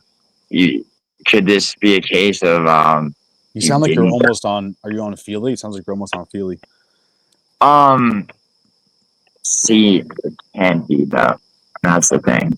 Christian Rodriguez, he handled Austin Bashi. Now granted that was Bashi's debut, rite of passage type shit. But, other than getting subbed by Julian Rosa, I mean, okay, he won a robbery split decision against Isaac Dogan. The Cameron Simon win, definitely speaks.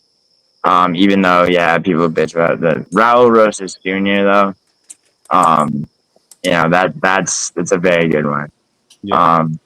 And like the thing with him too is that his, it's gonna be his grappling that, like, I mean, here, let me see something.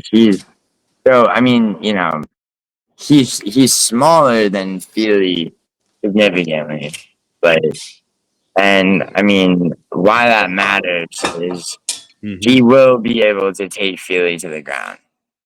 Like, he will be able to take Fili to the ground, and not only that, he may be able to sub him, but he's got a power advantage more than more than anything. And that, like, and by power advantage, I mean like power in his body. Like, in terms of strikes, dude, he could go up the middle and, pull some, like, sort of poor man's Azamat Mirzakhanov type shit where, like, where he just gets in close and fucking, strikes to the body, the uppercuts there, But, I mean, I mean, the double legs that. So who are you picking in this? Christian Rodriguez. You're going C-Rod? And do you see a finish, or you think it goes the distance? I mean, probably distance, but right now it's very, dude, it's very hard because like Fili, dude, it's like Fili went the distance with Nathaniel Wood. It's like the times that Fili's been finished. I mean, it's like, the way it happens. It's either he gets knocked out on the feet by a good striker, or like in the case of Costa, you got a very unique type of grappling style. Also, somebody who's very adaptable. Christian Rodriguez is not. He's not. He's not a Costa level fighter. So I think he just does what he does, which will work against Fili. Which is Yeah. spam double legs. Spam double legs, some shot, but if he's smart, some shots to the body, invades and doesn't let Fili, work any kind of distance management, that type of thing. Yeah. I mean, Yeah, I just I'm don't literally see. on the same side as you.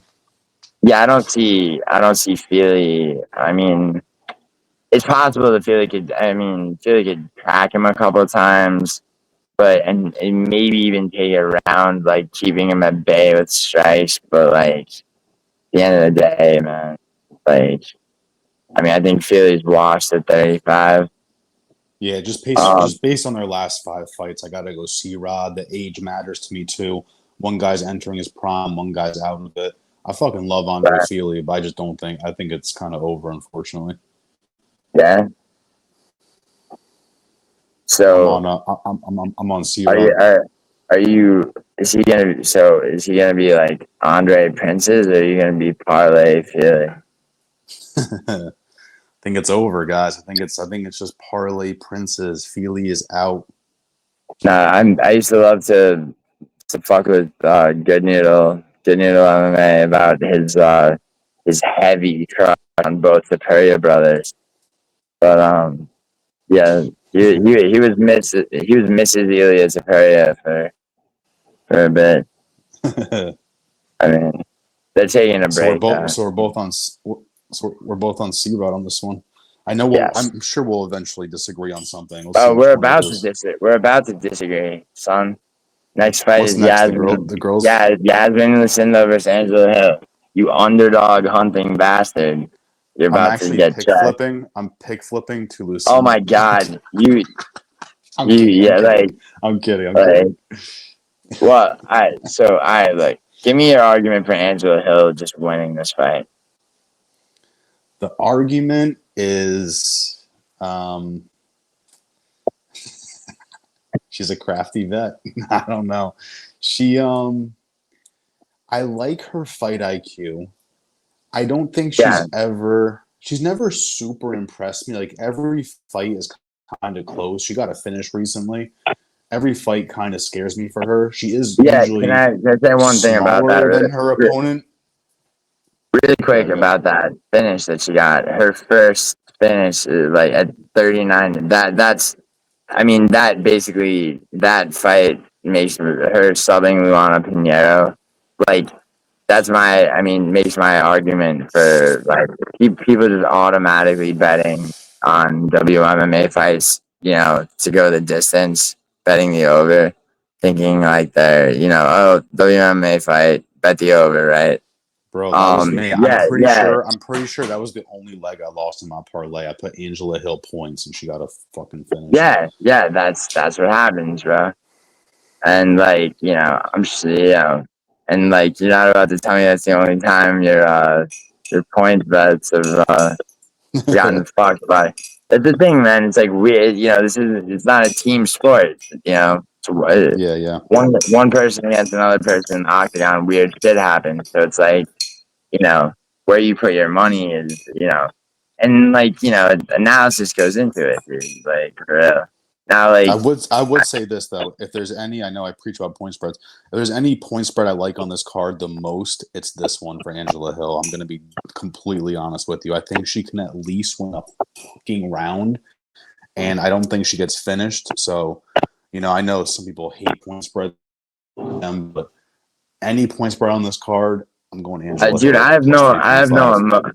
I have no emotions about point spreads. I just categorically dismiss them. Almost Yeah. always. No, I But get it. like, I get it. A lot of people I follow have just like said dude, fuck people have point spreads. I'm emotions done about. with it. Yeah, because they're frustrated because they just burn through vacation money Shit, and they've been promising their girlfriend a vacation for the last like 6 years. It's the like next year, the worst baby. the the worst thing about them too is you have to rely on the judges. You know, it goes the distance. You got to rely on the judges to not And give it a that's another 30-27. thing. I mean, it's like I want to knock your hat off your head. It's like, what are you thinking? It's like these judges, like the judges are not like, no one's your friend when it comes to betting. When if you're, I'm talking about like what actually happens. It's like, is something going to decision? Yeah, sure, but like, you're betting on the judges, like, who, I mean, you had, like, for example, Torres, Finney versus Valentine. Okay. There's a clear 29-28. I'm sorry it was. I mean, it was because I say I'm sorry because Torres, Finney, he loves to say bring it in, dude. He loves hugging, right? The one judge that Yeah, gave Valentine a 30-27 was a I boxing know. judge. It's Yeah, like, diabolical. and all right, so like Yasmin Lucindo lost her last fight, which was competitive definitely competitive as far as the round that she took off Amanda Lemos. 29-28 victory for Amanda Lemos. The round that Lucindo won was the most dominant round of the fight, definitely. The takedown and total control. Um, Almost like, another maybe 45 seconds in the round, she probably would have subbed her. Before that, Marina Rodriguez, she beat by split decision. She beat Carolina Kowalkiewicz, subbed Polyana Viana, which is like, I mean, that's just like Polyana Viana gets passed around, the fucking She's just octagon, too but small, bro. She's too small. she's too hot, dude. That's the thing. She can get it. She can. Like, Minus you know, minus the anime tattoos. I can't. Every tattoo she has the anime. I can't do it. bro, yeah, you can. I mean, not if you're looking for a girlfriend, bro, but if you're looking for like a fun weekend and like one or a few vacation destinations, like she's a girl. That's what Alex Pereira did. He smashed and passed. Yeah, well, I mean, dude, I had a short that I made about Jack when it was gonna be Jacqueline Anarim versus her, and where like I just showed her like I found that video of Pereira and her like playing around like grappling in their kitchen, and then cut to Anarim just like subbing into a ground like just viciously, and Nasty. sure enough, yeah. But but like, how can you hate Pollyanna? To be honest, she seems like a nice person. She got a great ass. It is what it is. Now this is the thing about Lucindo. Like, her only two losses are Yasmin Uregui and Amanda Lemos. Uregui was her debut fight in the UFC. Like, she has respectable enough wins. I mean, none stand out, like none smack really. I mean, her one finish was a sub on Polyana Viana, which is like, I mean, a decision over Viana, and I'm not. Yeah, I mean, Angela Hill's not finishing Polyana Viana though. I mean, I don't think. I mean, I Maybe don't with a think. sub. Maybe. I mean, dude, like, she got that sub. I mean, her only other finish in the UFC was a knockout over Hannah Cyphers in 2020. Um, Now, and she's been in the UFC since. Well, I mean, she had two fights in the UFC in 2015. She lost them both, and then she went to Invicta and then came back in 2017. So I mean, she's been all over the place, bro. She's been subbed. She's never been knocked out though. Is one thing about Angela Hill. So, I mean, ever betting on her to lose by knockout, unless unless they give some crazy prospect an Angela Hill fight, maybe. Kellen Souza beating her in their last fight. I mean, that going to split even was. That was a attempted robbery. Now the Ricci fight was, It was pretty close. It was close, but yeah, it's all. And that's the thing with her. It's like, especially now. She's 40 years old now, bro. It's like, and that, and dude, like Baby Shark. The age gap is crazy. 17 years age gap. And it's always gonna, yeah. And to be honest, dude, you're dealing any Angela Hill fight at this point is gonna be usually at least a 10-year plus age gap. But now, you got like her and Holly Holm, who like weren't nothing into their early 40s, but man, like fucking Lucindo is. She doesn't strike as Angela Hill's. She moves like stop motion animation these days, and and her power is non-existent. Yeah, zero power. Lucindo. Lucindo has, she lands as queen, her clean landing strikes come about as often. She times her striking well. She's like a typical lesbian Brazilian. She got that shit. Well, yes. The other thing though about her is that she's gonna take Angela Hill down. Whether or she's gonna do everything she can to try and do that, which is gonna, that's gonna win her rounds. This fight is gonna be, probably gonna be exemplary of what, like Fight Night Frankie, Frankfurtshire. His disgust. For WMMA, which I think is borders on the irrational and potentially psychotic, is actually sound when it comes to fights like this. Given that I think you're gonna have holding against a cage by Lucindo, you're gonna have not a lot of action unless Lucindo gets a takedown and potentially finds a submission. Angela Hill has been submitted. Lucindo's got, granted, only Pollyanna Viana, but, she will take her down. And I think that's how she wins. Cool. So you're on Lucindo points. I'm on Hill points. I like it. Yeah, I like it too because, goddamn, if like, you're gonna, I might pick flip. Snap that. Dude, if you do, you do, but you better. Nah. I like my. I'm not super confident. I'm more confident in the point spread, but I'm gonna take Angela Hill on this one. You think she gets around, huh? Man, I fucking pray. Like if she gets 30-27, that'd be kind of sick. Yeah. But all right, dude, I'll do the same bet I do with Fight Fairy and Orange Cat. Like with you, $5.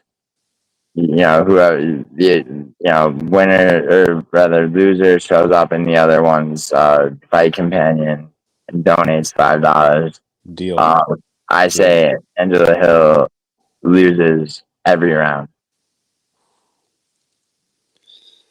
That's a bet I can take. I like it. Yeah.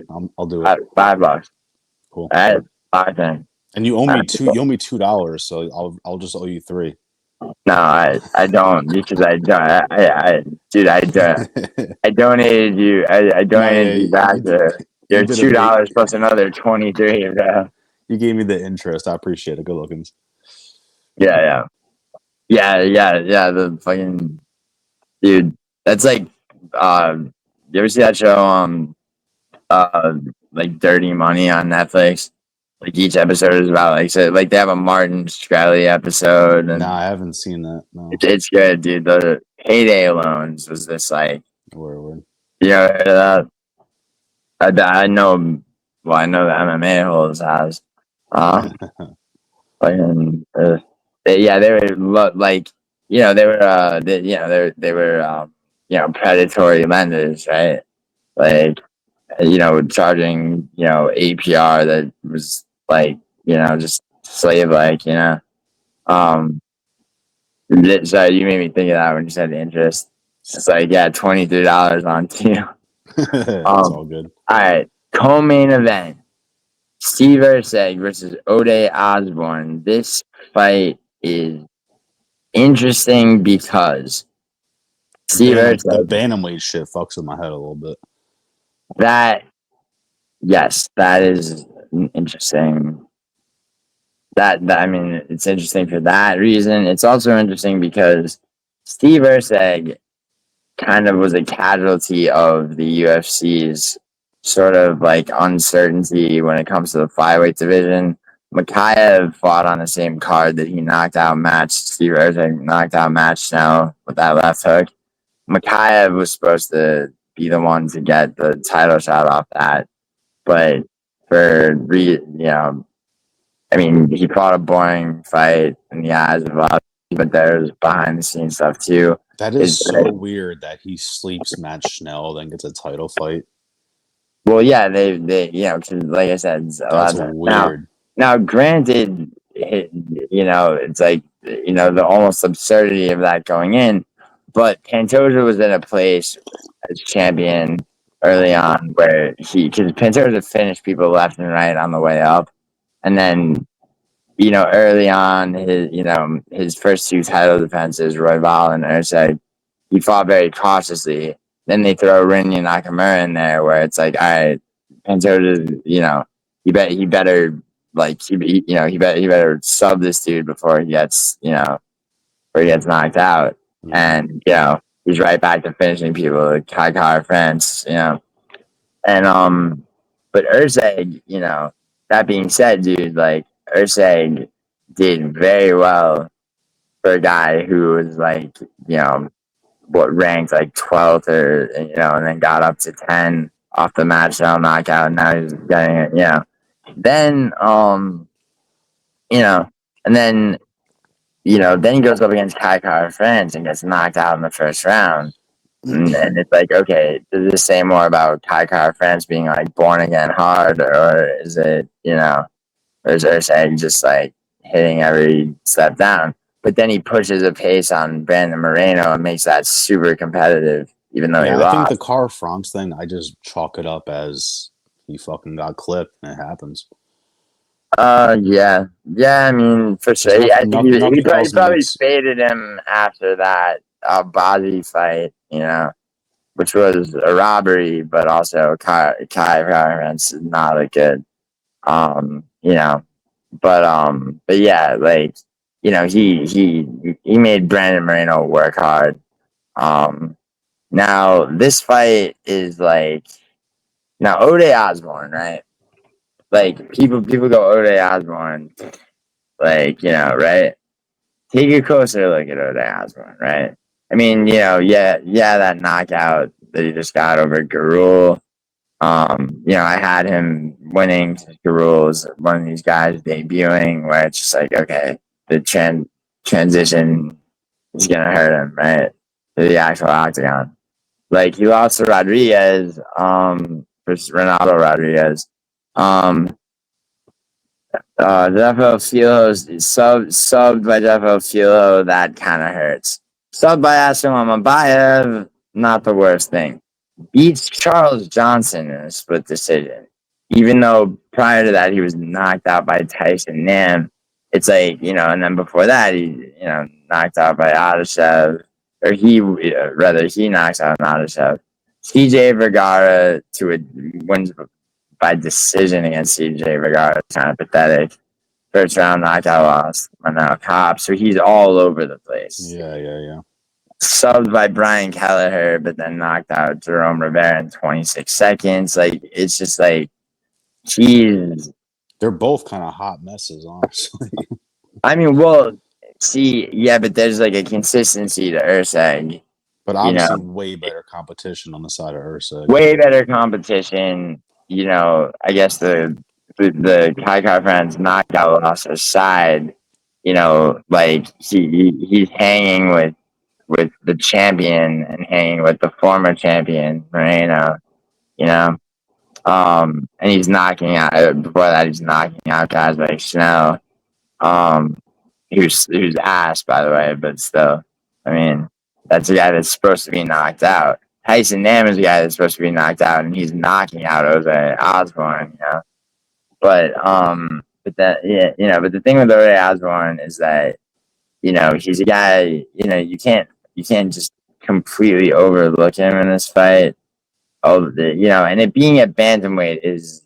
It's like, I mean, are they both going up to bantamweight, or like, what is this?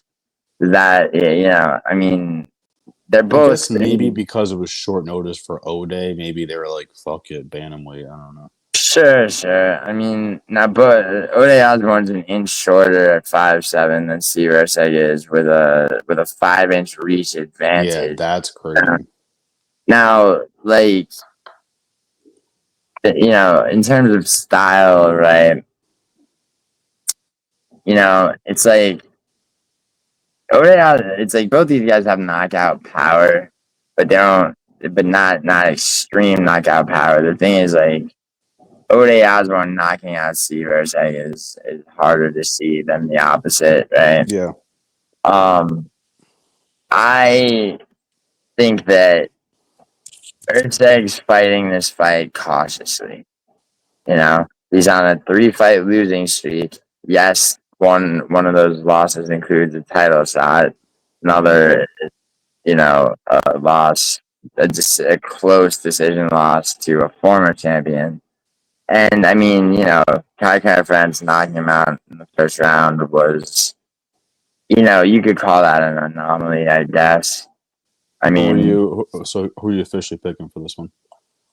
I'm gonna take Erceg. I mean, I just don't think it's very hard, both because Erceg, I mean, he needs this victory, and and normally whether or not someone needs the victory or not, it's gonna come down to whether or not they can actually get it. But he has shown the ability to, I mean, in the fight against Moreno, bro, he was, he turned it up to the point where he almost turned that fight around, in the later rounds. And like, yeah, it's one of those fights too. We just need Erceg to have a stellar performance, Ode Osbourne to not, and it should be like a clean sweep for Erceg. Well, I mean, I can't even see him really losing a round. Like, if he doesn't get a finish, I can't really see him losing a round. I think that, so like, mindset and confidence and shit like that. He's got some submission ability too against Ode, who's been subbed a few times. I don't see a sub, but I mean, knockout potentially, and the reason for that is that, I mean, think about it, if you're Steve Erceg, right? Holy shit, I get a title shot, right? And yeah, he lost, but it's like he did well, right? Mm-hmm. There were, I mean, guys like Dougie's corner, because being Australian, he's arguing that's a robbery. I think Guru argued that it was a robbery too, which it wasn't, clearly. It was super close, but I thought Pantoja won. Pantoja definitely won. It was close. It was definitely close. I mean, Erceg caught him out. You can even tell Erceg knew he lost at the end, the way he was holding his hands on. Oh yeah, totally. But the thing about that is, like, that you get fast tracked to a title shot, bro. It's like, it's far from over for you, especially if you do that well. Yeah. Like, Cachoeira, like, I believe is ranked, even though he came in and got subbed by Pantoja, Mm-hmm. So it's like, but then he gets knocked. There's like still kind of feeling himself after that, knocked out by Kai France, and then almost beat Moreno, but didn't. Now he's like, fuck me, dude. Now I'm like, it's like I had that, chance of the title shot, But he's probably kicking himself in the ass for fucking overlooking Cachoeira France. Yeah. She's going into this fight, and look at the drop off. You know, you got two, the current champion, a former champion, former title contender, right? Or who would go on to, just to fight Pantoja too.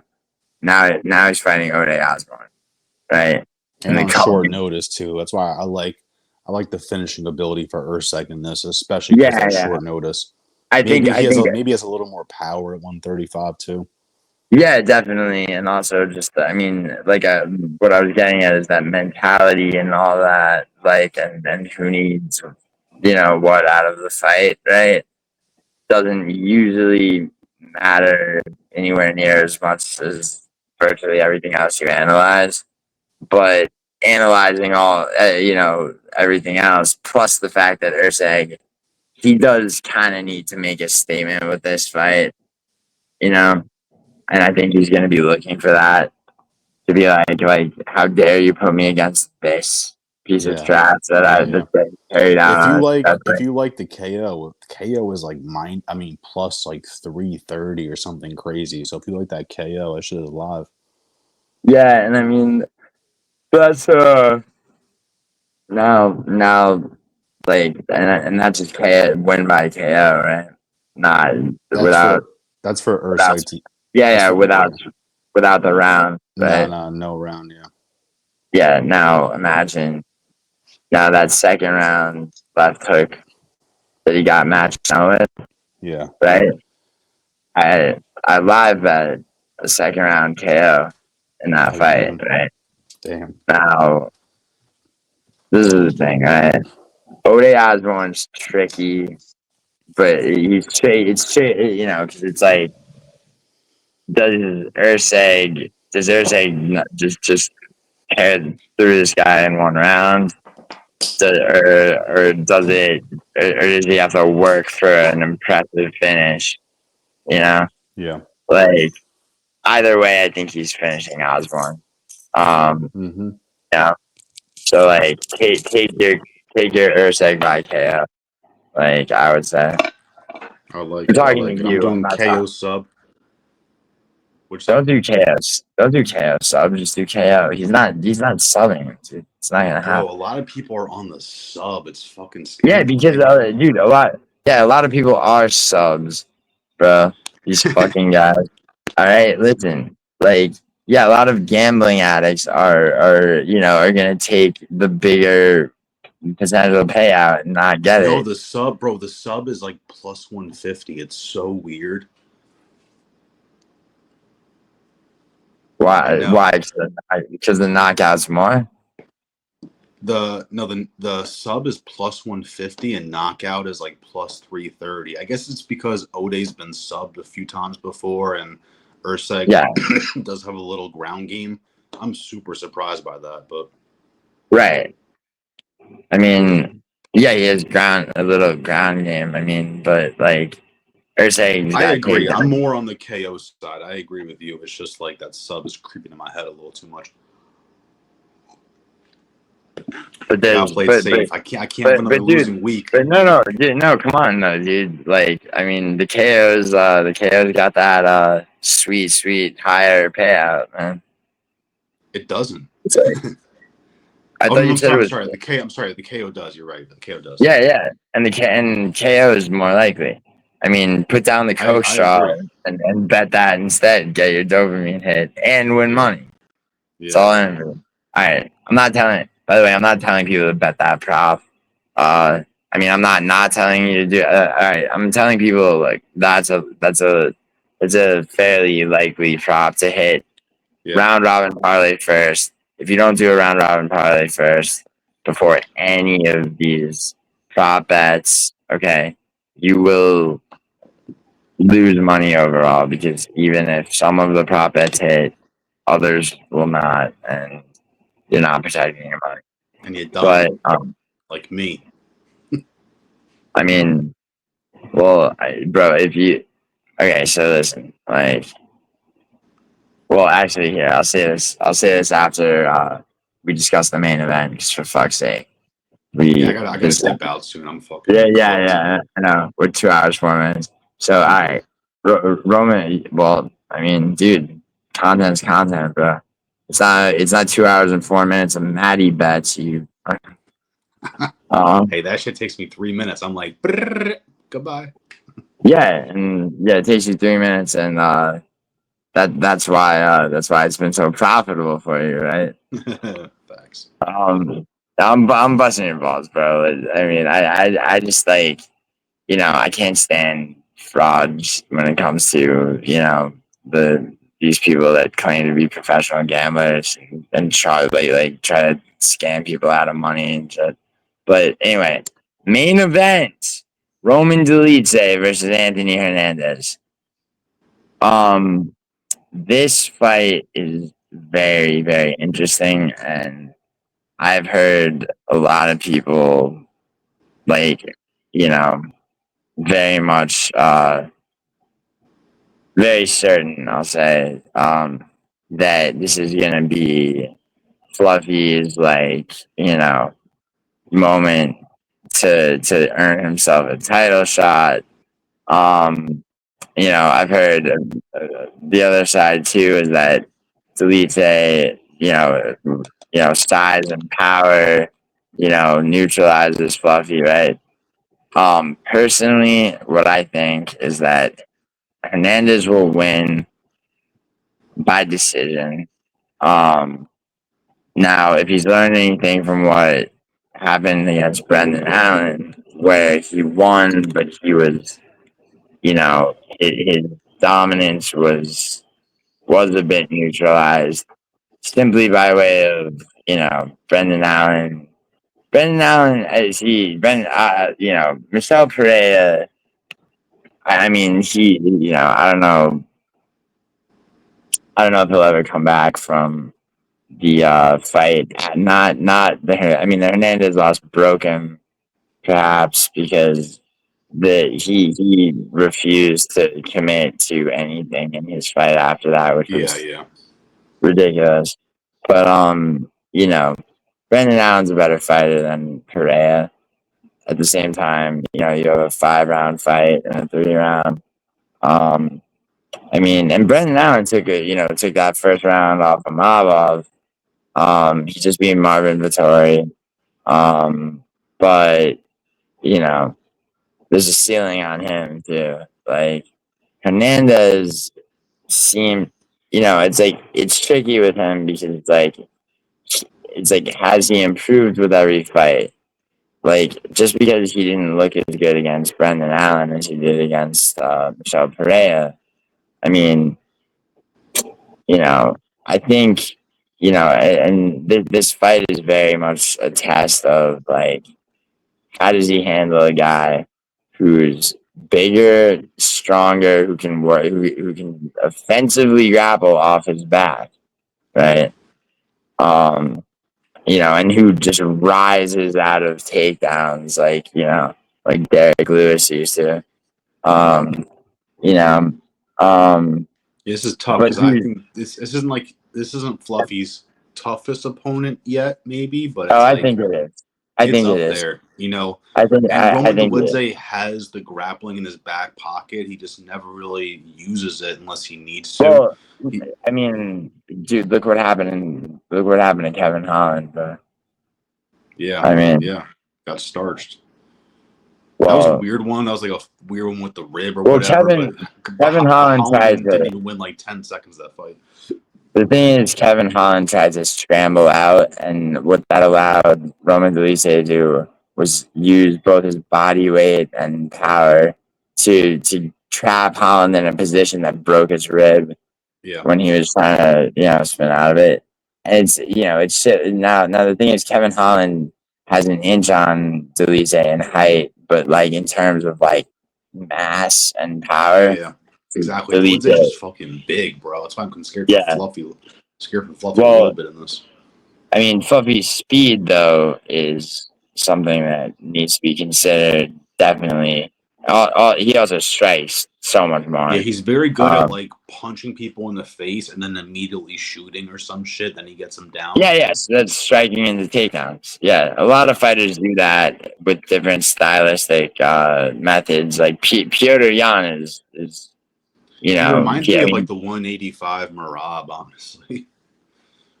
Who? Fluffy. A bit different. A bit different because of his. I mean, you know, the way that he. I mean, his jujitsu is, you know, really his like best area. Even though his striking has significantly improved over the course of his last few fights. I heard him say recently he doesn't even like to wrestle. He likes to strike. I'm like, bro, please don't do that this fight. Well, no, I mean, that's the thing though, is like, I mean, dude, he's not gonna gas as early as Dolidze by that's true. Side. He also strikes a lot more. And it's like, does he have the power of Dolidze? No, but those strikes wear you down, bro. And, yeah. And also, Dolidze can tend to. I mean, Dolidze, he can strike quickly, but he also, he also throws some lobbing shots that are easy to slip if you're lighter and smaller the way Hernandez is. Which does also open him up to takedowns, right? And if it's a 5-round fight, right? So like, halfway into the third round, Dolidze is gashing, and and then that's when I think Hernandez, slips a overhand or a right straight from Dolidze and shoots a double leg that Dolidze can't possibly defend. And then he starts taking rounds, if not finding a finish. Will you sprinkle? I'm on the same side as you. I'm not trying to copy your shit. No. Yeah. I'm on Hernandez points too. My question to you is: would you sprinkle anything on Dolidze points because it's like plus 1,200? I never bet against myself too, ever. Interesting. Right. But at the same time, would I have a live bet? Would I have multiple live bets set for a finish from Hernandez? Should can you live bet? Can you live bet a decision or no? Yeah, of course. I mean, on Kyrgo, with a certain status on Kyrgo, I input my live bets before the card, and you can do things like you can set live bets to only go in if something happens. Like for example, that's sick. That makes sense. So for example, Duncan versus Rebecca, right, last weekend. I had a live bet set to if that fight went past the first round, like money went in on a live bet to have it go the distance. That's sick. I like that. That's cool. Now like for this fight, bro, it's like since I do, it's hard to say, but I do think it will go to decision. Like, which is that alone is plus 175. So thank you bookies, because they think this is not going the distance. I kind of think it is. It's the odds makers, but I mean, yeah, the thing is not well. So what? So okay, so on your props, right? What are you looking at for either fighter to win by sub and either fighter to win by KO? I haven't looked. Oh, I did actually. I talked about Dolidze KO just because Fluffy doesn't. Right, but I'm saying, do you not have are you not able to bet also on either fighter by method? Because like those props on it. Do you know what I'm talking about? What do you mean, like exact method of victory? So of all the prop bets that are available, right? Usually there's either fighter wins by KO. Either fighter wins by KO Oh, you mean submission. like betting both guys on the same ticket type shit? No, yeah, but it's a specific prop bet. I'm not talking about hedging. It's like fluffy KO or Dolidze sub like that. Yeah. There's so in that same arena, it's like if you had where you're seeing like Hernandez by sub, Hernandez by. I would guess it would be Hernandez sub, Dolidze KO, but I don't know the odds on that. I'm gonna assume it's gonna be like. No, you're minus 200, minus 250. Yeah, you're not getting what I'm saying. There's here, sorry, I'll show you. So there's like along with all the props, right? All those prop bets that you just listed off. There's another type of prop bet where you just bet on the fight to end by a method without got you. So irrelevant of who wins. It's just this fight ends in a. I don't think anyone gets a sub. Like I would assume the fight. No, I'm just wondering what the odds are. The odds are. Yeah, I don't know. I haven't looked at it. Yeah, let me see. Because it would probably be because you're telling me that a decision is here. Hold on. Actually, I could tell you. I'm scared to leave this, and I just fucking vanish. No, yeah, don't. Yeah, I got you. All right, so go ahead. Yeah. So either winner in round 1, 2, 3, 4. So either winner to win in round 5 is a plus 900. Wow. So yeah, we're just going the distance is only plus 145. Anthony Hernandez by sub in round 1 is plus 900. Then it goes up, which is weird. It goes so Anthony Hernandez by sub in round 5 is a plus 2,000. Wow. Jesus. Which is now Anthony Hernandez by sub or decision is a minus 145. Hernandez by TKO, DQ, or decision minus 105.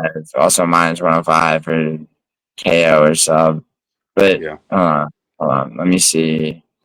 Either fighter. And then by round it's like Hernandez. See, I don't know why this is Hernandez. This is the money really is on. This seems to be a miscalculation by the odds makers because they're betting the wins in the later rounds are higher payouts, which I gotta see what's going on in the community. It seems like we're both on Hernandez. Yeah, not the MMA YouTube community, this other community. But no, really, because Hernandez by sub plus 210, Hernandez by KO is plus 330, by decision is plus 200. Or you could be a dumbass and bet plus 8,000 on a draw. That sounds like me. I mean, we're both on fluffy. We're both on fluffy decision. What's the decision? Yeah. By decision, plus 200. All right. Yeah, that's fair. I mean, if that's the case, I would rather just do fight goes the distance because that way you cover both guys, especially if it's plus money. I mean, yeah, but this is a prediction video, so we're taking Hernandez. My pick is fluffy decision. What? Yeah, and what is the actual midline for a second? It's gonna be round. There's gonna be, and this is gonna fluctuate throughout the week, but right now Hernandez a minus 320. Dolidze being a plus 261 underdog. And the under's even money, whereas the over's 120, which doesn't align with decision being, you know what I'm saying? If the over is minus 120 and the under's even money, right? They're counting on it, that would mean they're saying that it's more likely to go past 3.5 rounds. But if that's true, then why is a decision payout? You know, like Yeah. why is that? Yeah. They're fucking around. Those odds makers, those Word. little chipmunk fucks. That's good though. It sounds like we're on the same for almost everything except the Angela Hill fight. Yeah, Angela Hill's gonna be just be subjugated, bro. Word. But yeah, dude. All right, so yo, parlay. $5 on. I say Angela Hill gets 30-27. All right, Deal. and That's fair. I'm glad it's loses. not 50. Yeah, well, I mean, yeah, it's Easy call. $5 in solidarity. I can't wait for my I'll be back. dude. I'll be back on Sunday to collect my 5. No, dude. Come in my fight companion and fucking, or I'll go in yours. I'm pulling up to Brooklyn. Dude, I'm gonna be in fucking Brooklyn too, dude. I'm flying to New York tomorrow. I know. Where? That's sick. How What part long of are you gonna be in New York for? like probably a month and change? So Oh shit. Oh word. yeah, dude. Yeah, dude. Where in Brooklyn are you gonna be? So No, I don't. I have no plans. I have no plans for. Actually, I'm going to Brooklyn Friday for that fucking music video, but I'm gonna be busy. where are you going for your hood ass music video? What neighborhood? I don't even know. It's like partly clubbish. I have no idea. I got to figure it out. But I know it's in Brooklyn. You could say what neighborhood. No, I Do you really have actually no not idea know? where it is. Like, I don't even know where it is. I'm They gonna sent me guess the either. Addy, but I don't know Brooklyn like that. So they sent me it. I'm But I gonna didn't like look at I'm it. gonna guess. I'm gonna guess Crown Heights or possibly. I mean, if it's in Bushwick, dude, like that's I don't not the even know. hood. I really don't even know if it's in Bushwick. I I have no it's idea. probably gonna be Bed-Stuy, Crown Heights, maybe. Nah, yeah, I'm gonna say Crown Heights is my money's on Crown Heights. We'll Let me see. know. But I appreciate you for having me, bro. Thank you. That was definitely fun. Yeah, We'll do another dude. one soon, and hopefully we spank it this week. Yeah, long prediction video. It's gonna take a long time to upload, which is perfect because I'm packed. I gotta do some OCD ass shit that I always do ritualistically to get ready. Are you gonna do a live stream or not? Yeah, I will. I just gotta upload this and everything, and then I'll go live. To tease it and If I'm edge up, it. if I'm up, I'll join the live. But I definitely appreciate it, bro. Safe travels, and we'll talk soon. Yeah, dude. I'll see you on the other side. Yes, sir. Of For sure, the bro. country. Peace. Peace. See ya.